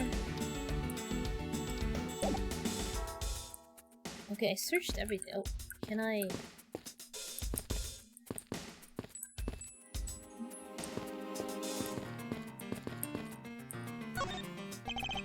I won't rest until I've inspected every suspicious nook and cranny. 1202. These 4 numbers on a number plate alone proclaim this to be my office. Oops, hey, these number plates slide right out, sir. They have to be able to take the plate off and our room becomes vacant, you know. Although the idea that it can be so easily removed is kind of... Oh. A minimalistic, classy door made of quality wood, sturdily made, making it near impossible breaking by force. It's almost majestic, sir. I wish I could be as stately as this door. Only Gumshoe would praise a door as something greater than himself. Being a detective has its own rewards and a certain virtuous value, I think. If you live up to your full potential, that's a poignant trait that anyone can admire. I see, so you're saying, sir, that me being me is the best thing I can do for everyone? Right. That long pause wasn't exactly reassuring, sir. Oh, man. Okay. Okay,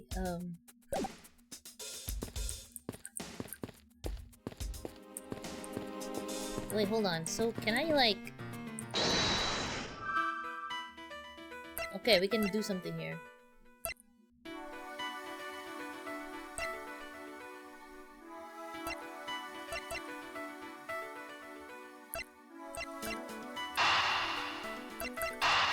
Let's connect these. This bird, I'm afraid there's a flaw in your story. Wait, what? What? No, wait, pal. I mean, sir, you said that you locked up Mr. Portsman's office at around 1:30, am I correct? However, the master key had already been stolen at that time. Wow, nothing gets by you, Mr. Edgeworth. You saw that contradiction like a pro. I had totally forgotten all about that, but thanks to you, I remember it now. You're right, it was around that very time that I realized the master key was missing. And, well, I'm a security guard, sir. I couldn't just admit to losing the master key, could I? So I pretended to lock up his room, sir. You pretended? Yeah, I used my house key and made it look like I was locking up, sir. So in actuality, you never did relock the door then. Well, I thought that maybe I could go lock it after I found the key. Come to think of it, I guess the door still hasn't been locked properly. Wait, that means we can go inside?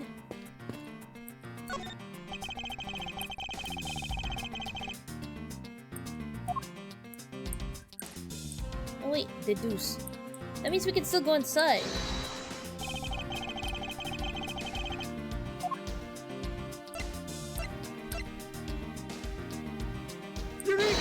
Eureka! Okay. If what Miss Bird has said is true, then why is this door locked tight? You know, you're right. Miss Bird, are you sure you didn't relock this door? I am certain of it, sir. And I don't think Mr. Portsman noticed it himself that I had. Which means what, sir? It either means that he actually does have the key to his office, or that the door Miss Bird opened wasn't this one at all, but a completely different one. She opened a different door, but how can he prove that? There's an easy way to find out. All we need to do is... we need to examine these.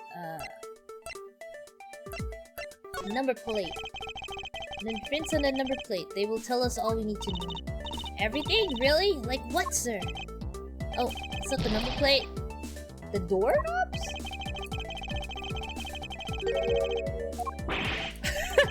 I was thinking the plates could be switched, so it's not the number plate.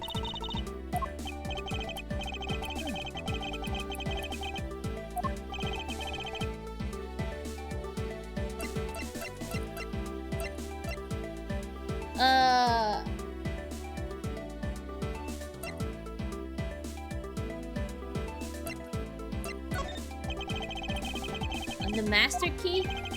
If that's what you want to examine, sir, that was the very first thing we did. I can tell you that we didn't find any prints other than Maggie's. Oh, what, really? What the hell's with the doorknobs? That's so brilliant, Mr. Edward. So what can we deduce from... She's like freaking fangirling. I think it seems that the culprit wiped their prints off. Yes, that's exactly it. I'm glad you were able to come to the same conclusion. However, the more important matter is we need to examine these. Okay, it's more doorknob. The doorknob. Okay. Hey you, yeah you pal, do us a favor and see what you can lift from this, okay? So what did you find? There's no need for such a belligerent nostril flaring, detective. Sir, I have found only Mr. Portsman's and Mr. Fate's prints on this doorknob. So only 2 people's prints were found on this, huh? That's pretty decisive. Oh, I'm lost, sir. That means they never touched this door. Thinking logically, a certain other person's prints should be on this knob as well. Yeah, it's supposed to be Maggie's. Maggie? Take that!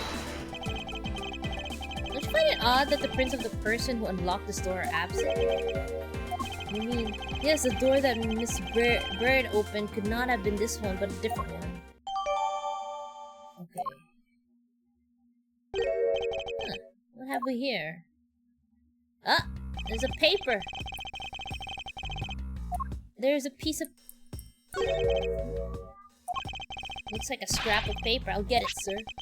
Let me see. Oh, there's something written on it.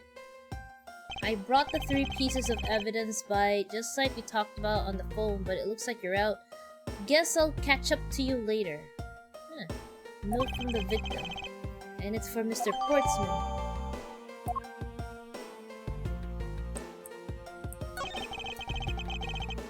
Oh.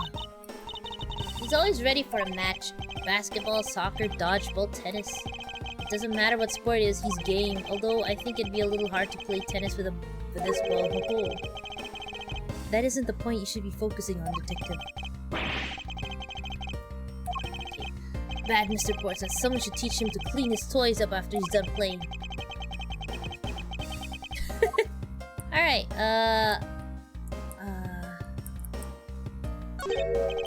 what's this?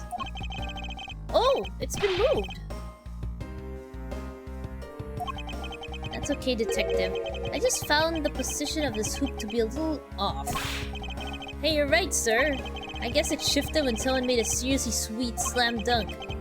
The positioning of the hoop is definitely unnatural. I'd better take note of this. I guess that's it?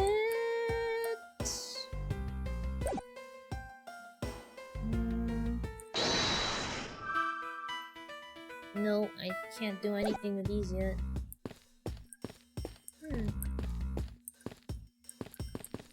Oh, I'm not done with this yet.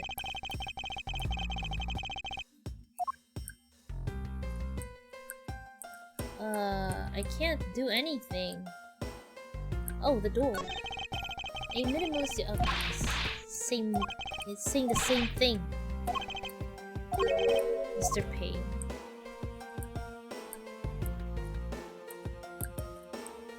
Is that it? That's all.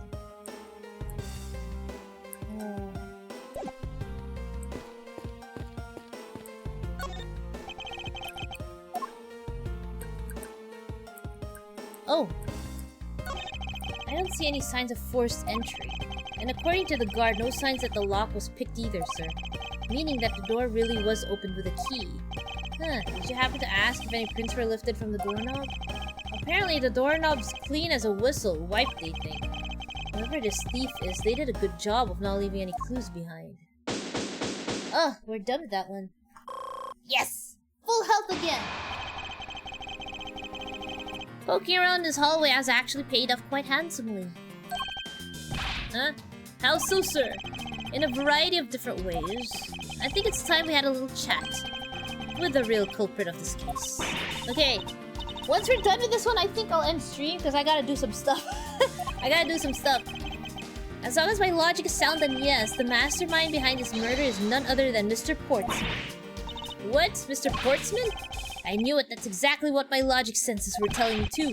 I suspected it was him from the instant he accused Maggie of being the killer, sir. That is anything but logical.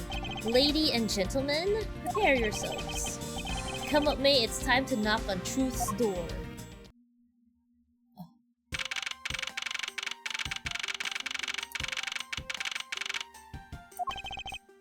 Mr. Portsman, I've finished processing the bloody letter, sir.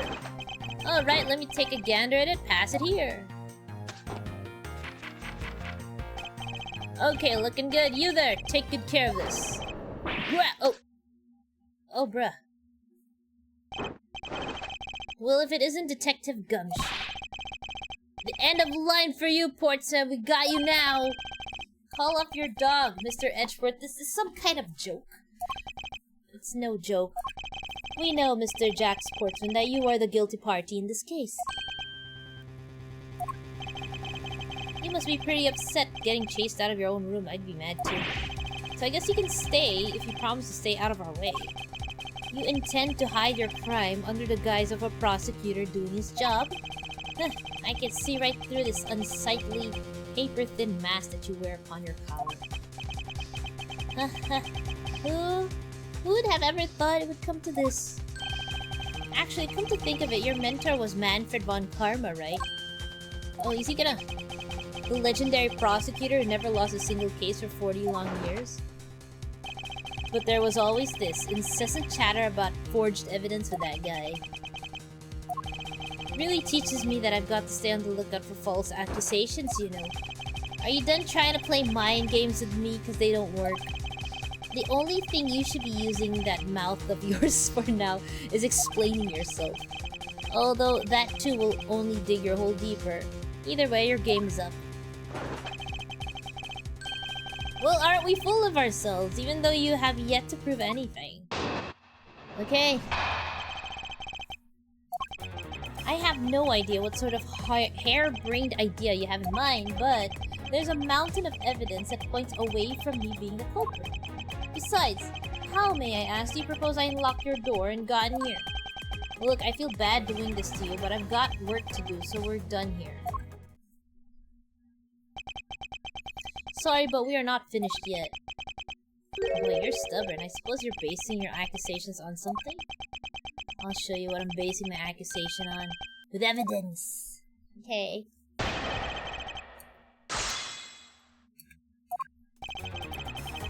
I think we gotta start with this one. We'll press you. Hold it! And what, pray tell, kind of evidence are we talking about here? Jim was my partner, so you can't say I had a motive for killing him. And that's it. That's not even an anthill, let alone a mountain. But it's more than enough, wouldn't you agree? Might I recommend that you review what the word evidence means? It doesn't change the fact that the evidence doesn't point to me as the killer. Besides, how, may I ask, you propose I unlocked your door and got in here? Hold it! Press! Unfortunately, I believe I have already shown how earlier. Your speculation means nothing, as I still insist that I could not gain access to your room. What should I do now? Should I raise an objection? Yeah, object! You claim to have had no way to open my door, however, is that really the honest truth? Alright, I'll humor you. Go ahead, shoot. Very well then. I propose that you use this to open my door.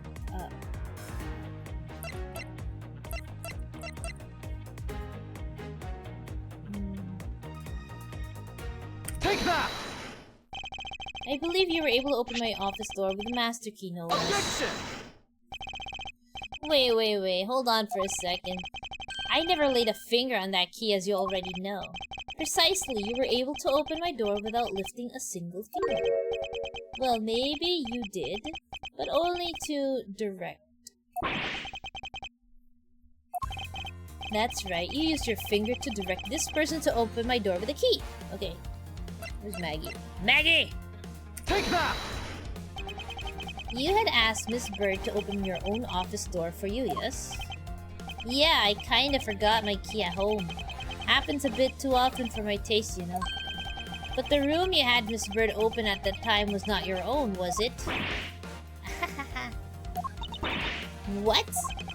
You have quite the imagination. Well, why don't we ask the girl herself whose door she opened, shall we? I'm certain that was Mr. Portsman's door, sir. I checked the number plate to make sure I was opening the right door, sir. See, Miss Bird backs up my story. Yeah, what if you had misled her? What if you had misled her to fool her into thinking what you wanted? And how do you suppose I did that? By switching the number plates on our doors, for example. That's right, they do slide out pretty easily. Furthermore, you then used one other thing to give a very strong impression. That the door she was opening was yours and not in fact mine. Oh! It's the basketball hoop! It's the hoop. Is it the hoop? Is it here? It's this one! Take that! What? The basketball hoop, sir? It's quite the peculiar fixture in any hallway, let alone a hallway in this building. Which is why I left an unusually strong impression on you. It's an object perfectly suited to sit just outside the office of a peculiar prosecutor. That's very true, sir, because there was a basketball hoop sitting there. I thought the door I was opening had to be Mr. Portsman's. There are signs that the hoop has been moved. To sit in front of my office, to be sure. I see, so that's how you throw suspicion on people. Thanks for the tip. But I think your conjecture's a little off the racetrack.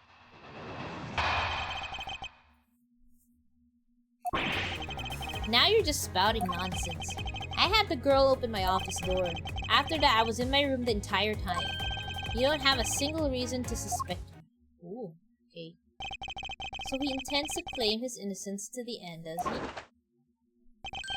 I'm as pure and innocent as my jacket. And Miss Bird is as dirty and guilty as the jacket she wears. My jacket's not dirty, I'll have you know. I just washed it yesterday. Please calm down, for I intend to show who is the one truly covered in slime here. Okay. AK-47, David, Your Honor, my client stated something called glowy mind control during... What? Okay. Next. I had the girl open my office door. After that, I was in my room... Okay, gotta press this. Hold it! And what were you doing in your office? I was doing my usual training regimen. Were you going through your law books from start to finish? Mainly batting practice and some weights. Oh, and I jog when I get the chance. Wow, you must be the buffest prosecutor we have. With the weakest legal muscles, it would seem. Hello, Freinheit. Hello. Betlog. Yeah, Betlog. I was doing my usual workout, so... You don't have a single reason to suspect me. Hold it! I think I've given you quite a few reasons. Objection! But none of those would stand up on their own. Objection! Then what about all the evidence? Objection! Oh, objections. It's all circumstantial. No judge would convict on such flimsy evidence. He seems to be trembling a little. One more little push. All I have to do is find the flaw in his testimony. Hold it! I'm gonna press everything. Nonsense, you say. Hello, token slut. Yes, because I'm telling the truth here. Hold it! Using the master key, of course. Sure, you have a problem with that? That is what the master key is for, right? Perhaps we should place it in an elaborate labyrinth of some sort. Okay, do I have something...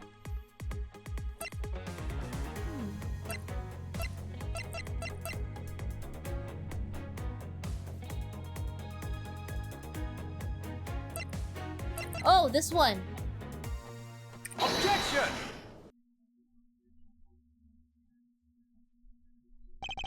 That was a lie. What are you talking about? How is that a lie? This is a note that the victim left for you, Mr. Portsman. A note? It was left under your door, or did you not notice? And right here it says, "But you're out." You were not in your room when the victim came to call on you. So then where were you and what were you doing? Ah! Shall I explain in full detail for you? You were busy snooping around in my room, the very room you had Miss Bird open for. Objection!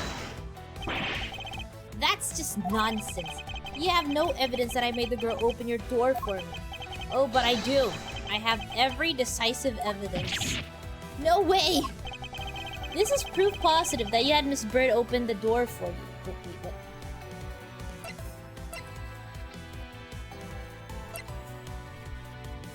Oh, this one. Take that! The prints were on. I had your door dusted for prints. My door? What for? Come on, I bet you didn't find anything. You sure are good at wasting time. You're right, I didn't find anything, and definitely not Miss Bird's fingerprints. Her prints? What do they have to do with anything?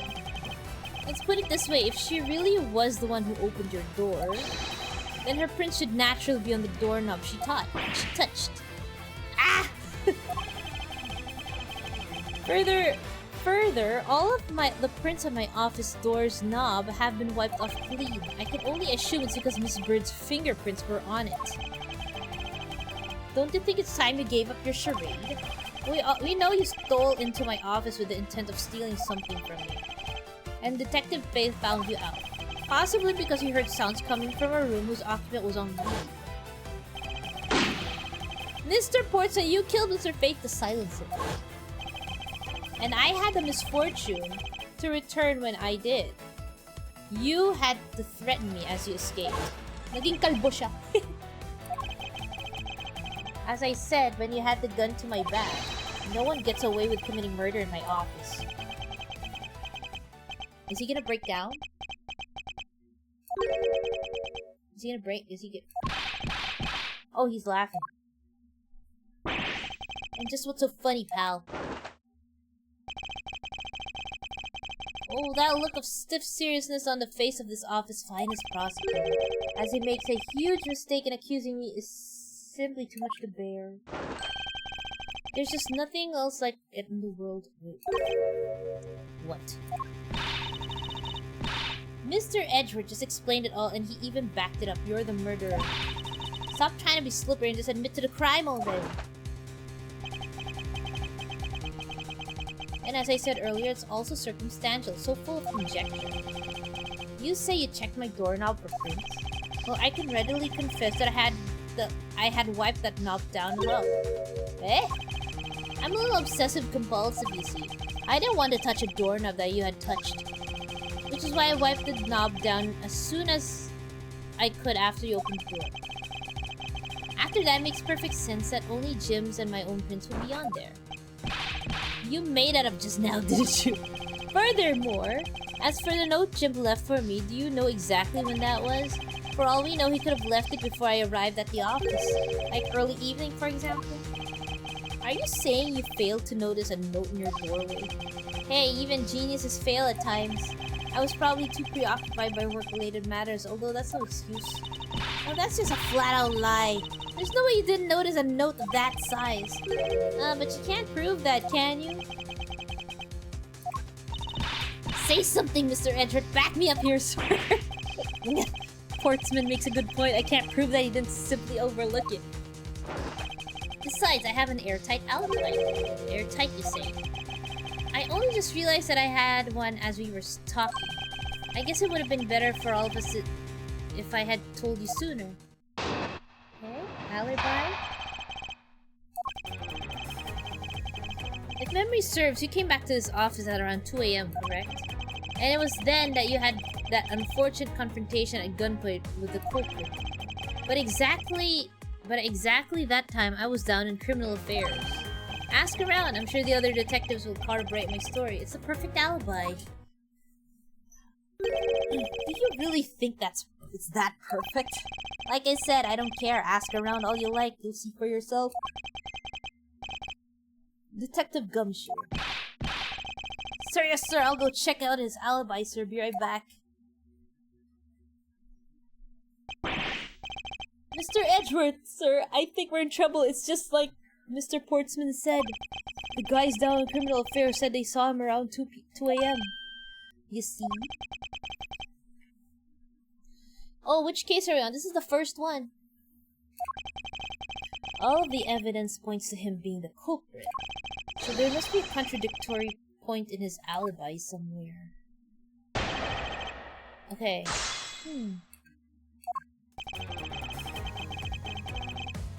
Okay, let's press it. Let's press everything. You are correct. It was around 2 a.m. Are you sure? It's really important to me that you're spot on with the time. I remember checking my watch then and make no mistake, it was 2. Oh, giving testimony like a pro. Okay, so you came back to your office at 2. And it was then that you had that unfortunate... Okay. Hold it! It is as you say, however. Yes, however, you are the only one who claims to have bumped into the culprit. So tell me, did you see the person's face? Was it me who you saw? It was pitch black, so I couldn't actually see. Objection! Oh, come now. I'm sure you saw something. Try a little harder, why don't you? I'm beginning to feel like I'm the one being interrogated here. Oh well, it doesn't matter if you remember or not. It only matters that you ran into the culprit. But at exactly that time, I was angry. Hold it! So you paid Criminal Affairs Department a visit. Yep, right after I left the prosecutor's building, I headed straight for the precinct. Ask around, I'm sure the other detectives will corroborate my story. It's a perfect alibi. Hold it! Well, we did go and ask around to confirm your testimony. And it was just as I said, right? Yes, sir. A number of detectives said they saw you at around that time. See, I have the perfect alibi. That's the ace I had up my sleeve. Impossible, he actually does have the perfect alibi. Oh no! What's wrong? Why the sudden sullen look in your face? Can't you say anything back, Mr. Edgeworth? I think we've reached the end of the line, and it's time to get off this crazy train. You there! Yeah, sir. Please escort the young lady out, but remember, be gentle. Oh. Maggie! Detective Gumshoe!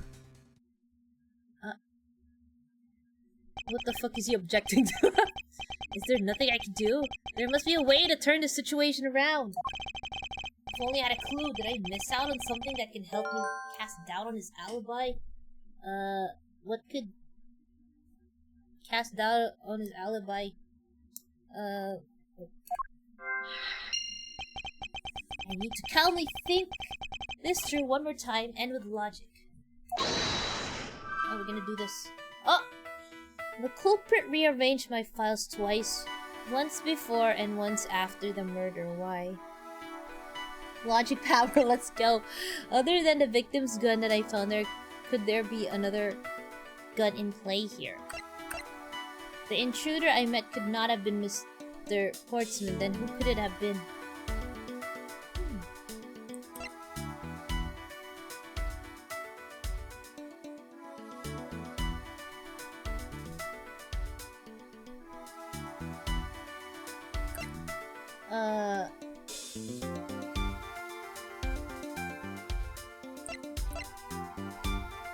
I forgot.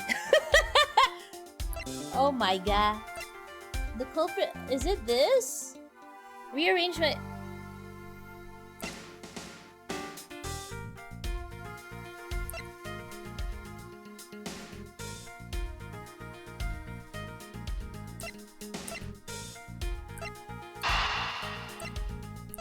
What fits though? Wait, can I like... Oh, wait. How do you... Oh, there we go. I'm just gonna like wing it, yo. I think it's this.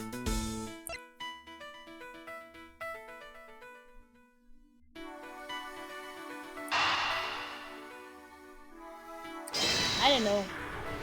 Is it? There were 2 bullets left at the scene of the crime.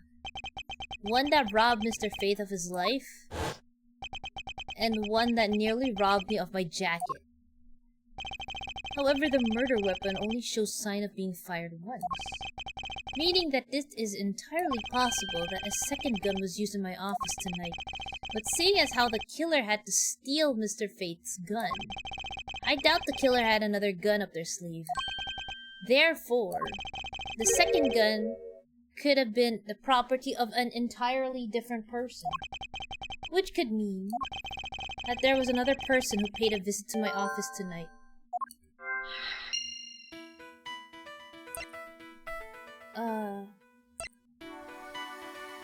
Okay, and this one...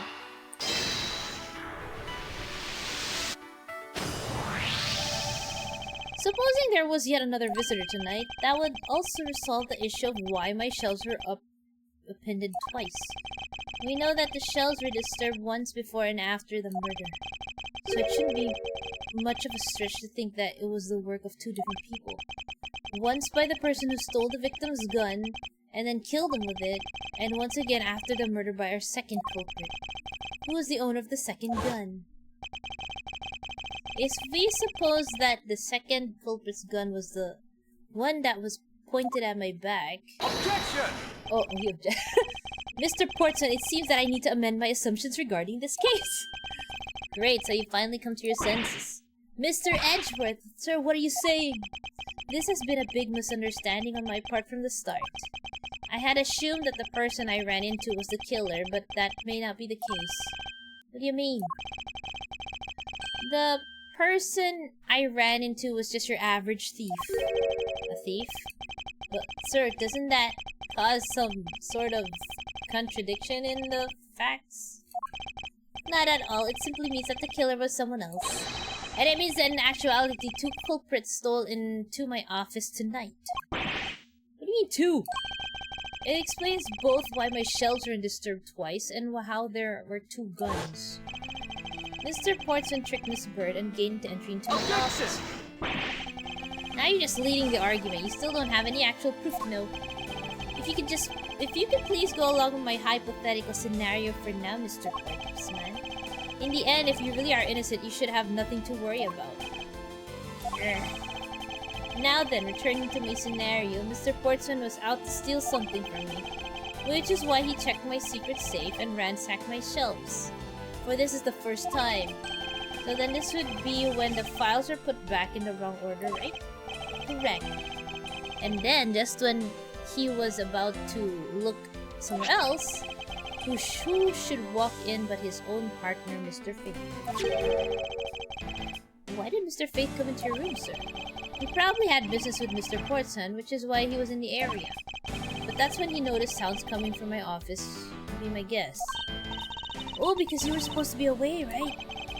So, and he must have thought it was odd, so he came into the office to check it out. Correct, and as a detective, that was the right thing to do. But when he came in, he found his own partner standing there. Oh. Because it was Mr. Portsman, then Mr. Fate probably let his guard down. But Mr. Portsman was not so merciful as to leave him alive. He waited for a chance and stole Mr. Fate's gun from him, and then... he killed him. He silenced Mr. Fate for catching him in the act of stealing. Ugh! He's sweating bullets!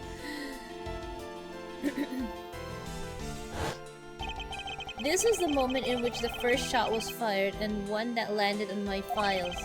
Following that, Mr. Portson wiped the gun down and left it behind as he made his exit. He could afford to do that because he also left a fake dying message behind. You're such a complicated troublemaker, you know that? Well, if things were as simple as that, all would be solved, however. There was yet another visitor to my room, and this is where it gets complicated. There was another visitor, sir? Yes, and this other person's objective was also to steal something from me. Now then, even after Mr. Portson left, the door to my office remains unlocked. However, this new visitor had no way of knowing that, and so... they stole the master key from the security guard's room, and then entered my room and searched through my shelves. This was the second time they were disturbed, and it seems the thief found their prize. The stolen 0 file, right, sir? Correct. Only just as the thief was about to leave the file, I appeared. The thief then threatened me with their own gun and made their escape. The second bullet was fired during that brief encounter. So the shelves getting messed up twice and the 2 bullets. It was all because 2 different people were doing those things at 2 different times. Precisely, so now do you see, Mr. Portsman? The person I met was just a thief and was not in fact Mr. Fate's killer. Your alibi for the time frame in which I ran into the other person is now irrelevant. Because we now know that the murder took place during the first culprit's visit.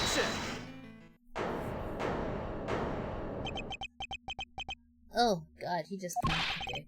What's so funny, pal? Absolutely splendid. Your scenario explains everything. Of course it does. It's Mr. Edgeworth after all. But you know, it still doesn't change the fact that it's all circumstantial. Supposing if, and that's a big if, your theory is right, it would indeed render my alibi, which has withstood scrutiny, mind you, irrelevant. But there is still one defining point of your argument, for which you have no evidence. Your supposition that I was the first visitor. Good, Mr. Ezra, you can't let him get away with that, sir. But he has a point. I have absolutely no proof at this point. Don't say that, sir. I don't believe this. Don't worry, Maggie. I'll do something if I must. You know something? I find your attitude to be somewhat peculiar, Mr. Edgeworth. If the person you met really was just a plain old thief, then why is that person not your main suspect? That is, if your theory is correct.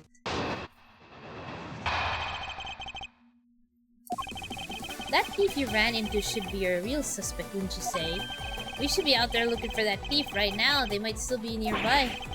I hate to repeat myself, but as I've already said, I was in training in my room. And when Jim came to deliver some evidence to me, I was down at criminal affairs. So I can't be expected to know what happened around here after I left. Okay. So you think we should be out there looking for the thief? Of course, now isn't the time to be having these dead-end discussions. I don't think it's at all dead-ended.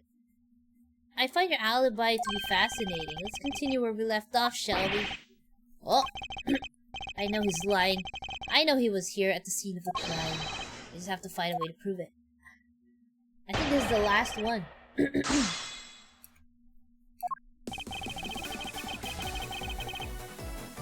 But we're going to press everything. Hold it! Actually, no, I wouldn't. Why not? That's elementary, the dying message, of course. Mr. Fate's killer very clearly left those letters on the spines of those files, and it was after they were on there that the thief stole one of them. You mean the O files, right? And that's how we also know that the letters themselves were a setup, not from Mr. Fate. If the thief was the killer, do you think they would try to undermine themselves? Or maybe the killer just didn't think of that either? Yeah, that must be it. Maybe, just maybe. We should be out there looking for that thief right now. They might still be nearby. Hold it!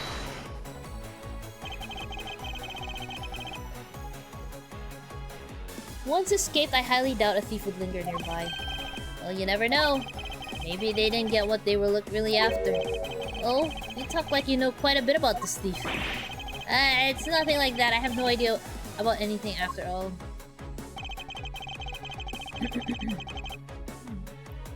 Hold it! But according to Mr. Fate's note... Hold on, I thought we already cleared that up.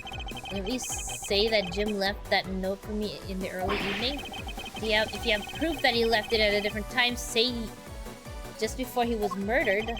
I don't have any, no. You see? So I insist again that I was in my office the entire time. And when Jim came to deliver some evidence to me, I was down at the criminal affairs. Hold it! Why didn't you go there with Mr. Fate? That's because he said I was tired. He said he was tired and was going to take a quick nap. You know, those sofas in the hallway, he likes to sleep on those. It's one of his habits. And what of the evidence he brought? They were things related to yesterday's case, just 2 items, a gun and a pendant. Interesting, this piece of testimony seems too crucial to let slip through the cracks. He brought me 2 items, a gun and a pendant, and that are related to yesterday's case. Oh! Hold it! A gun and a pendant? Yes, this gun, which was the murder weapon, and this pendant... Oh, it's a horse, which belonged to the victim. And why were you taking them to criminal affairs? There was something in a past case filed I wanted to compare these two to. But all of this has nothing to do with the case right now. Anyway, I believe you'll find the long paper trail I left to be to your satisfaction. Ah. This is all matching up with what Detective Gumshoe found now. Press. Hold it! They remastered Confrontation, press the version 2. I can't expect you to know, can I? Nope, but I guess you can expect me to take a guess based on logical deductions. Oh, then let's see you deduce. Jim waited for me to leave and then stole the master key. For the purpose of sneaking into your room, of course.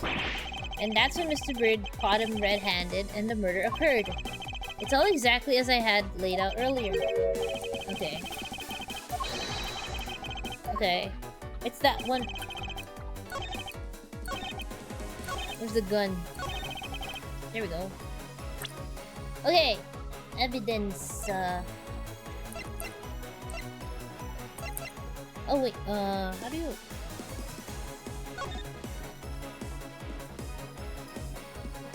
Isn't it supposed... Oh, it's supposed to be 3 pieces of evidence.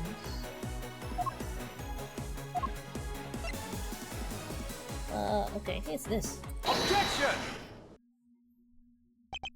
Only 2 pieces? I believe the proper phrase here is you fail. The proper phrase is you fail. Excuse me? You fail as a prosecutor, Mr. Portman, as you intend to keep evidence hidden from me.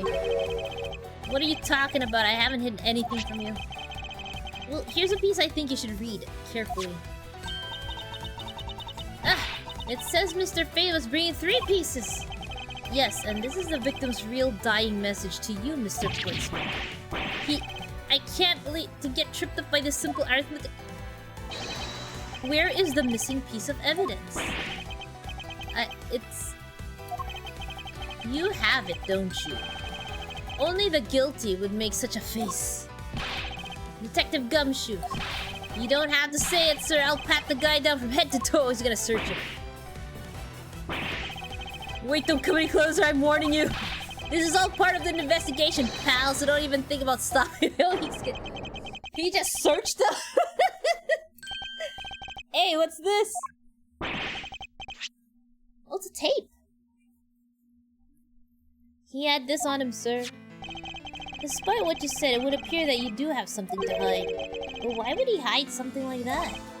Huh, there's only one reason why anyone would hide evidence of this caliber. Because it would unequivocally point to that person himself as the real killer.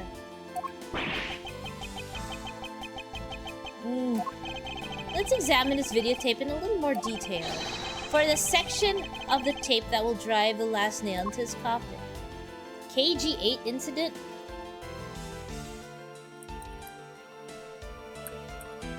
It's The KG8 incident? That's a police case number, sir. Does that mean this video has evidence from that case? Interesting. However, what's recorded on this isn't what's important right now. Let's give this case a photo once over. Aha! Blood! That's blood, isn't it? Yes, and I believe this is what the good prosecutor was trying to hide from us. This blood is still fresh. You mean this might be Detective Faith's blood? No, you've got it all wrong. No amount of denial can save it. We have but to run a blood test to find the truth. You told us that you had received evidence from the victim earlier. Now you will tell us when and how did the victim's blood find its way into this video. Yeah, it's totally suspicious. Was it at the moment of his death? Did Detective Faith have this videotape on his personage when you killed him? You know very well there's no way to prove that. Not even if we were to examine this tape for fingerprints. Boom. Yeah. If I had to take a guess, I say that the only ones here would belong to the murderers. The only ones on here would belong to the murderers, you and Mr. Fig. No, impossible. Oh, he gonna. Oh my god! Oh my god! He swallowed his medal. He swallowed. He ate his medal like a little biscuit.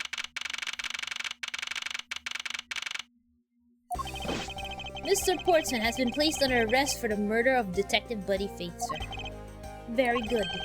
And the results we got back from the lab techs on the tape turned out to be real solid, sir. The blood work came back and it was definitely Mr. Faith's blood on there. And as a bonus, they were also able to lift a few from Mr. Faith's fingerprints as well. Thank you so very much, Mr. Edgeworth. I still can't believe I got to see your cool deduction skills outside the courtroom. I'm impressed beyond words, sir. It was nothing. I'm just sorry you got caught up in a murder in my office. Please accept my apologies.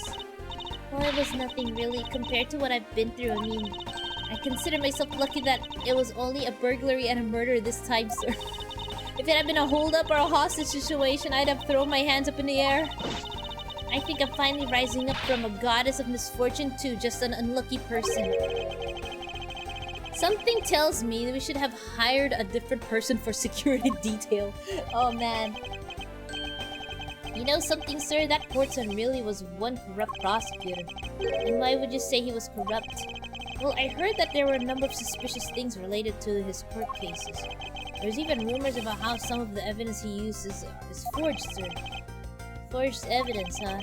And they say he even decided not to prosecute a few cases for some really vague reasons. Ooh, that guy's just a complete disgrace to the entire profession.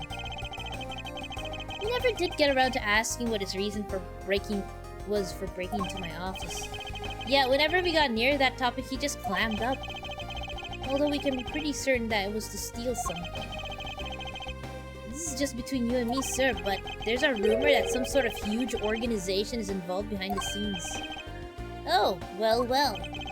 With Mr. Portson not willing to divulge anything, it certainly lends credence to that rumor. It would seem that we haven't heard the last of this.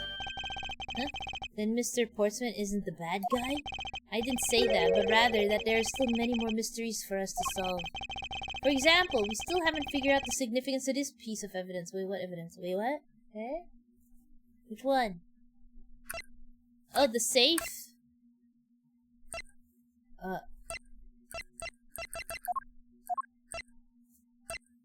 Yeah, I think it's a safe. Or this one. Why was this missing? Hey, this one? Take that! The person who stole this file, the other villain of the night. Yeah, I wonder who it was. And what happened to the stolen pages. I wonder, who in the world was it that held me up at gunpoint? Mr. Edgeworth, sir! Yes? I came across this while I was processing your office earlier. This card. What is it, sir? Is that a bird or something on there? It's just as any bird. It's a mark of the raven, a three-legged raven. Even you should know what this is, detective. Oh, it's about that thing, isn't it? That great thief everyone's talking about. Yes, it is the mark of the great thief, Yatagarasu. Yatagarasu. Under the mark of a legendary bird, the Yatagarasu is noble to the end, a modern Robin Hood. Labeled mysterious and phantom-like, the Yatagarasu appears and vanishes at will. Though we don't know much about the thief's ultimate goal, we do know the targets. The Yatagarasu likes to find and make public evidence of corrupt dealings of all sorts. The theft is always performed in silence and always with perfection. Once a target is chosen, no dramatic calling card or announcement is sent forth. Instead, the chosen corporation is infiltrated without even the target noticing. Some days later, the evidence that was found is sent out to the mass media, along with a single card. Although it has been a while since the Yatagara's last appearance. Hey, Mr. Edgeworth, look, something's written on the back. What? Let me see. It's the location of where the thief put the stolen files. So the person who stole the contents of the files was the Yatagarasu? Yatagarasu Organization. Quite a few keywords are popping up in this mystery. The murder in my office. The return of the great thief Yatagarasu. Looking back, I can't say I didn't see these events coming. For they were heralded by the incidents that took her 2 days ago. Oh, we're done with that chapter. Yay! Okay, I think I gotta end stream. I'm gonna walk my dog. We need to schedule more,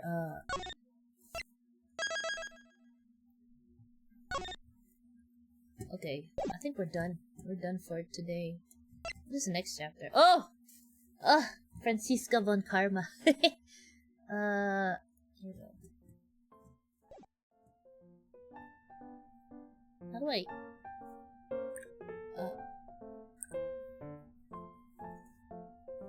Oh, there's a gallery?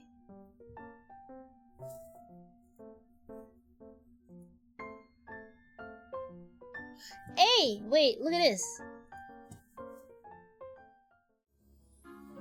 There's a gallery. Look at this, you can... Oh! What is G? Oh, they have music. You can play music. Ooh!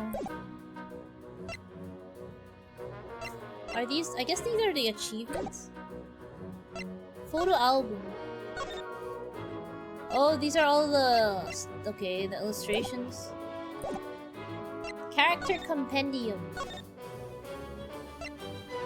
Hey! Oh, you can... Oh, okay.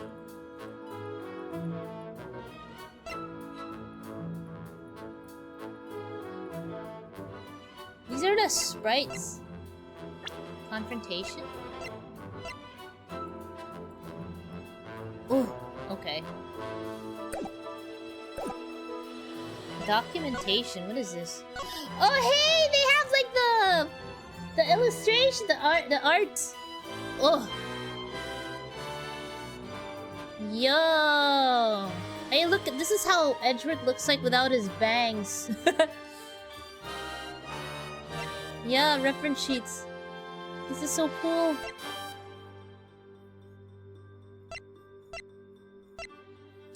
Oh my god, look at Franziska. She's so cute when she was younger.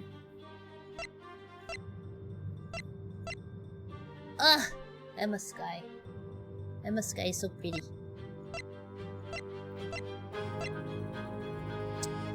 Okay. Special exhibits? Oh! Yo, we got illustrations here too. They have comics! Look at this! There's like a... oh, they don't have English? Is there an English version of this? Oh, oops. There is no English. Oh, look, he wakes up. Chun chun. Chun chun chun chun. Okay, so... Oh, you read it from... Okay. He drinks his coffee. Gaku is getting dressed. I have no idea what this says. Something... Kitama... Eh? La la la. Kudo kudo. Nits nits. Kudo nits kudo nits. Wow! Oh, he was talking so much. He was talking so much he's late. What the hell? He got dressed at freaking 6:30. 6:30? 7:30, and then when he was done talking, it was like it became 10 o'clock. Oh my god, look at Gumshoe! He freaking lives in an old house with cockroaches. His alarm clock is broken, and he sleeps in a sleeping bag with a hole.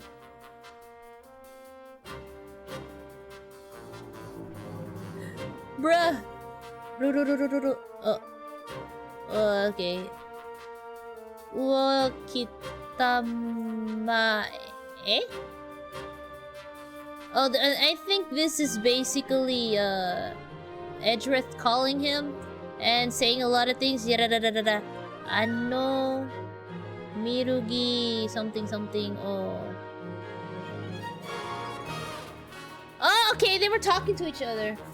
Oh, he started saying shit to Gumshoe, and I think here he's saying Edgeworth the time.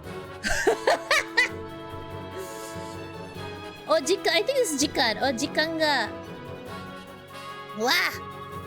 So that basically he has been talking to him for freaking 4 hours. Okay. Edgeworth lives in a freaking box. Okay.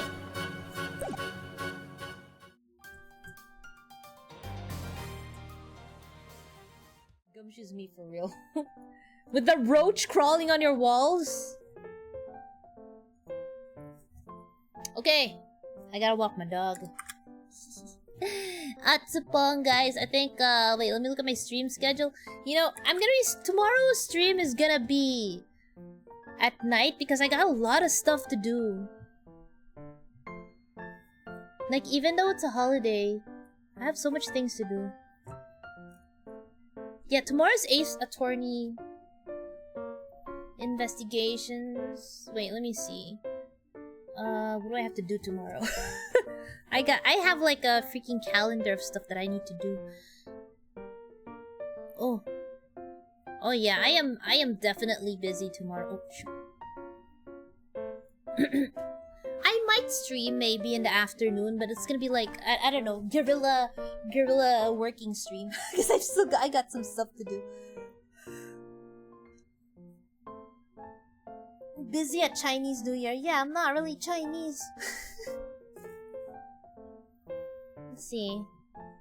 Yeah, we got the rest of my streams are gonna be in the evening because I am really busy. Gorilla Marvel. No, I don't know. It depends because I am very busy.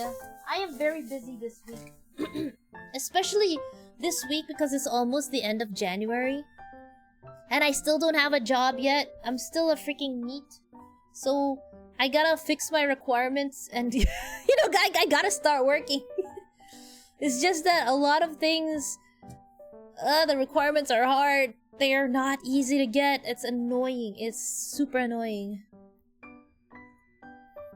Hopefully I can get everything done by second week of February. I don't know. Expired NBIs and oh yeah, you know all that shit, man. The NBIs and other licenses like my S2 license. And as a doctor, I need to like get my basic life support updated. Basic life support, advanced cardio life support, and all that. I need to get. I have so much. You know, I applied for I applied for BLS and ACLS and stuff, which is gonna be like a whole day affair. And they sent me links. Like this. Okay, these are the files. These are the files, and then you gotta watch this video also, like a pre-assessment video. So I'm like, oh, okay. And then I opened up the pre-assessment video, and it said link, and it says the pre-assessment takes 4 hours. I'm like, what the hell, 4 hours? I'm gonna be watching this for 4 hours? Are you kidding me? I'm gonna be doing this for 4 hours in my own home, so that's why I'm very...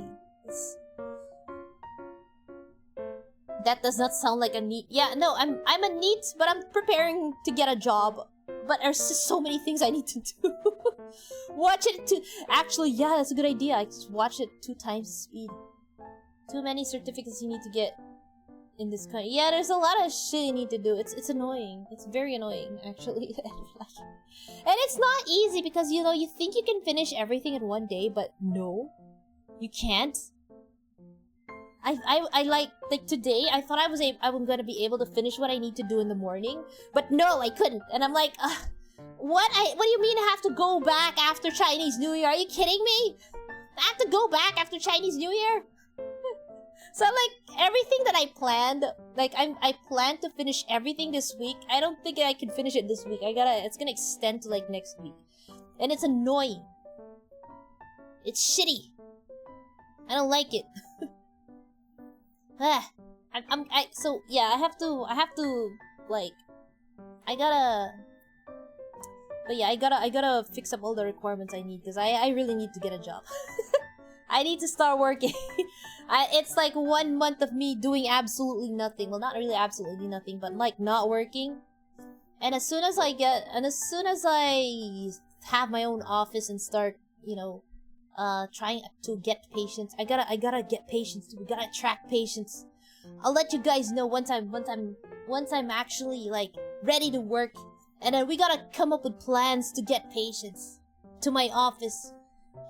I should, like, I don't know, come to my office for surgery for your circumcisions. I am Shioripon VTuber. I don't know. How is it supposed to get more patients? No, because, you know, there are many doctors. Of course, I'm just starting out. Lure with your merch.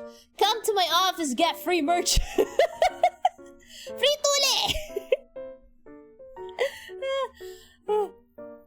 You know, it's not easy being a consultant or a doctor out there, because, you know, if you're just starting out, it's not easy. Like, no, literally no one knows you and no one is going to refer to you, right? I mean, like, if you guys know a doctor, if a patient or his relative knows a doctor, they would be telling, oh, punta ka sa doktor na to. Punta ka kay Dr. Ganyan, Juan de la Cruz or something. I don't know. Dr. Juan de la Cruz. Punta ka dun kay Dr. Ganyan, ganyan. That's how it is. Free appendix removal. I can't do free appendix removal, man. I need money. I need to work. I need to work. I need to earn money. Hunting your office now for free. Yeah, you know, but that's what I need to do. You know, when you're just starting out as a doctor, you can't, it's not easy. It's not that easy. When you're starting out, you gotta find a way. You gotta find a way to get patients. Sell some med certs. No, I can't sell my med certs. Are you kidding me?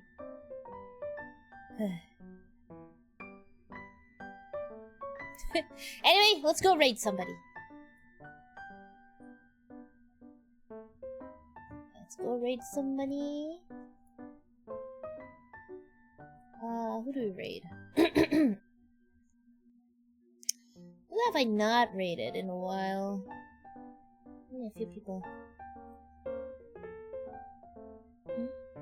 Thanks for the stream, yeah. I gotta walk my dog and do some stuff, yeah. Hopefully I can finish what I need to finish by, like, tonight and tomorrow. Some of them, anyway. Or at least most of them. Okay.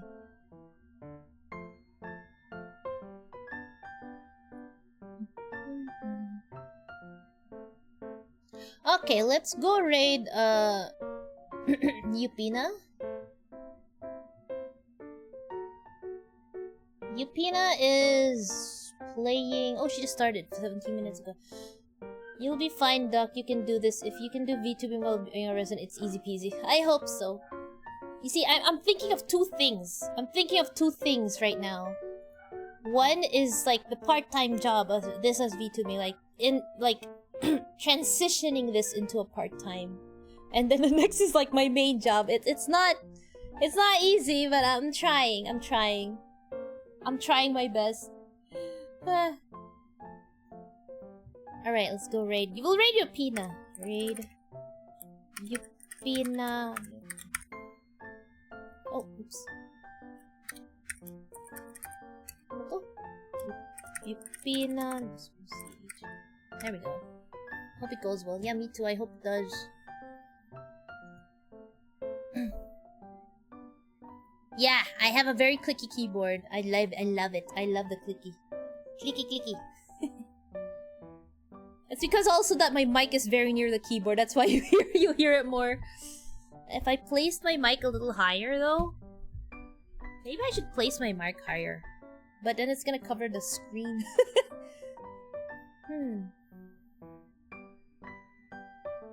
Sadly, I have to stay stealthy. Switch to a tactile keyboard. Oh, I see. I like the clicky clicky. Anyway, yeah. Otsupang, guys. I'll see you guys again tomorrow night. Goodbye, Atsu.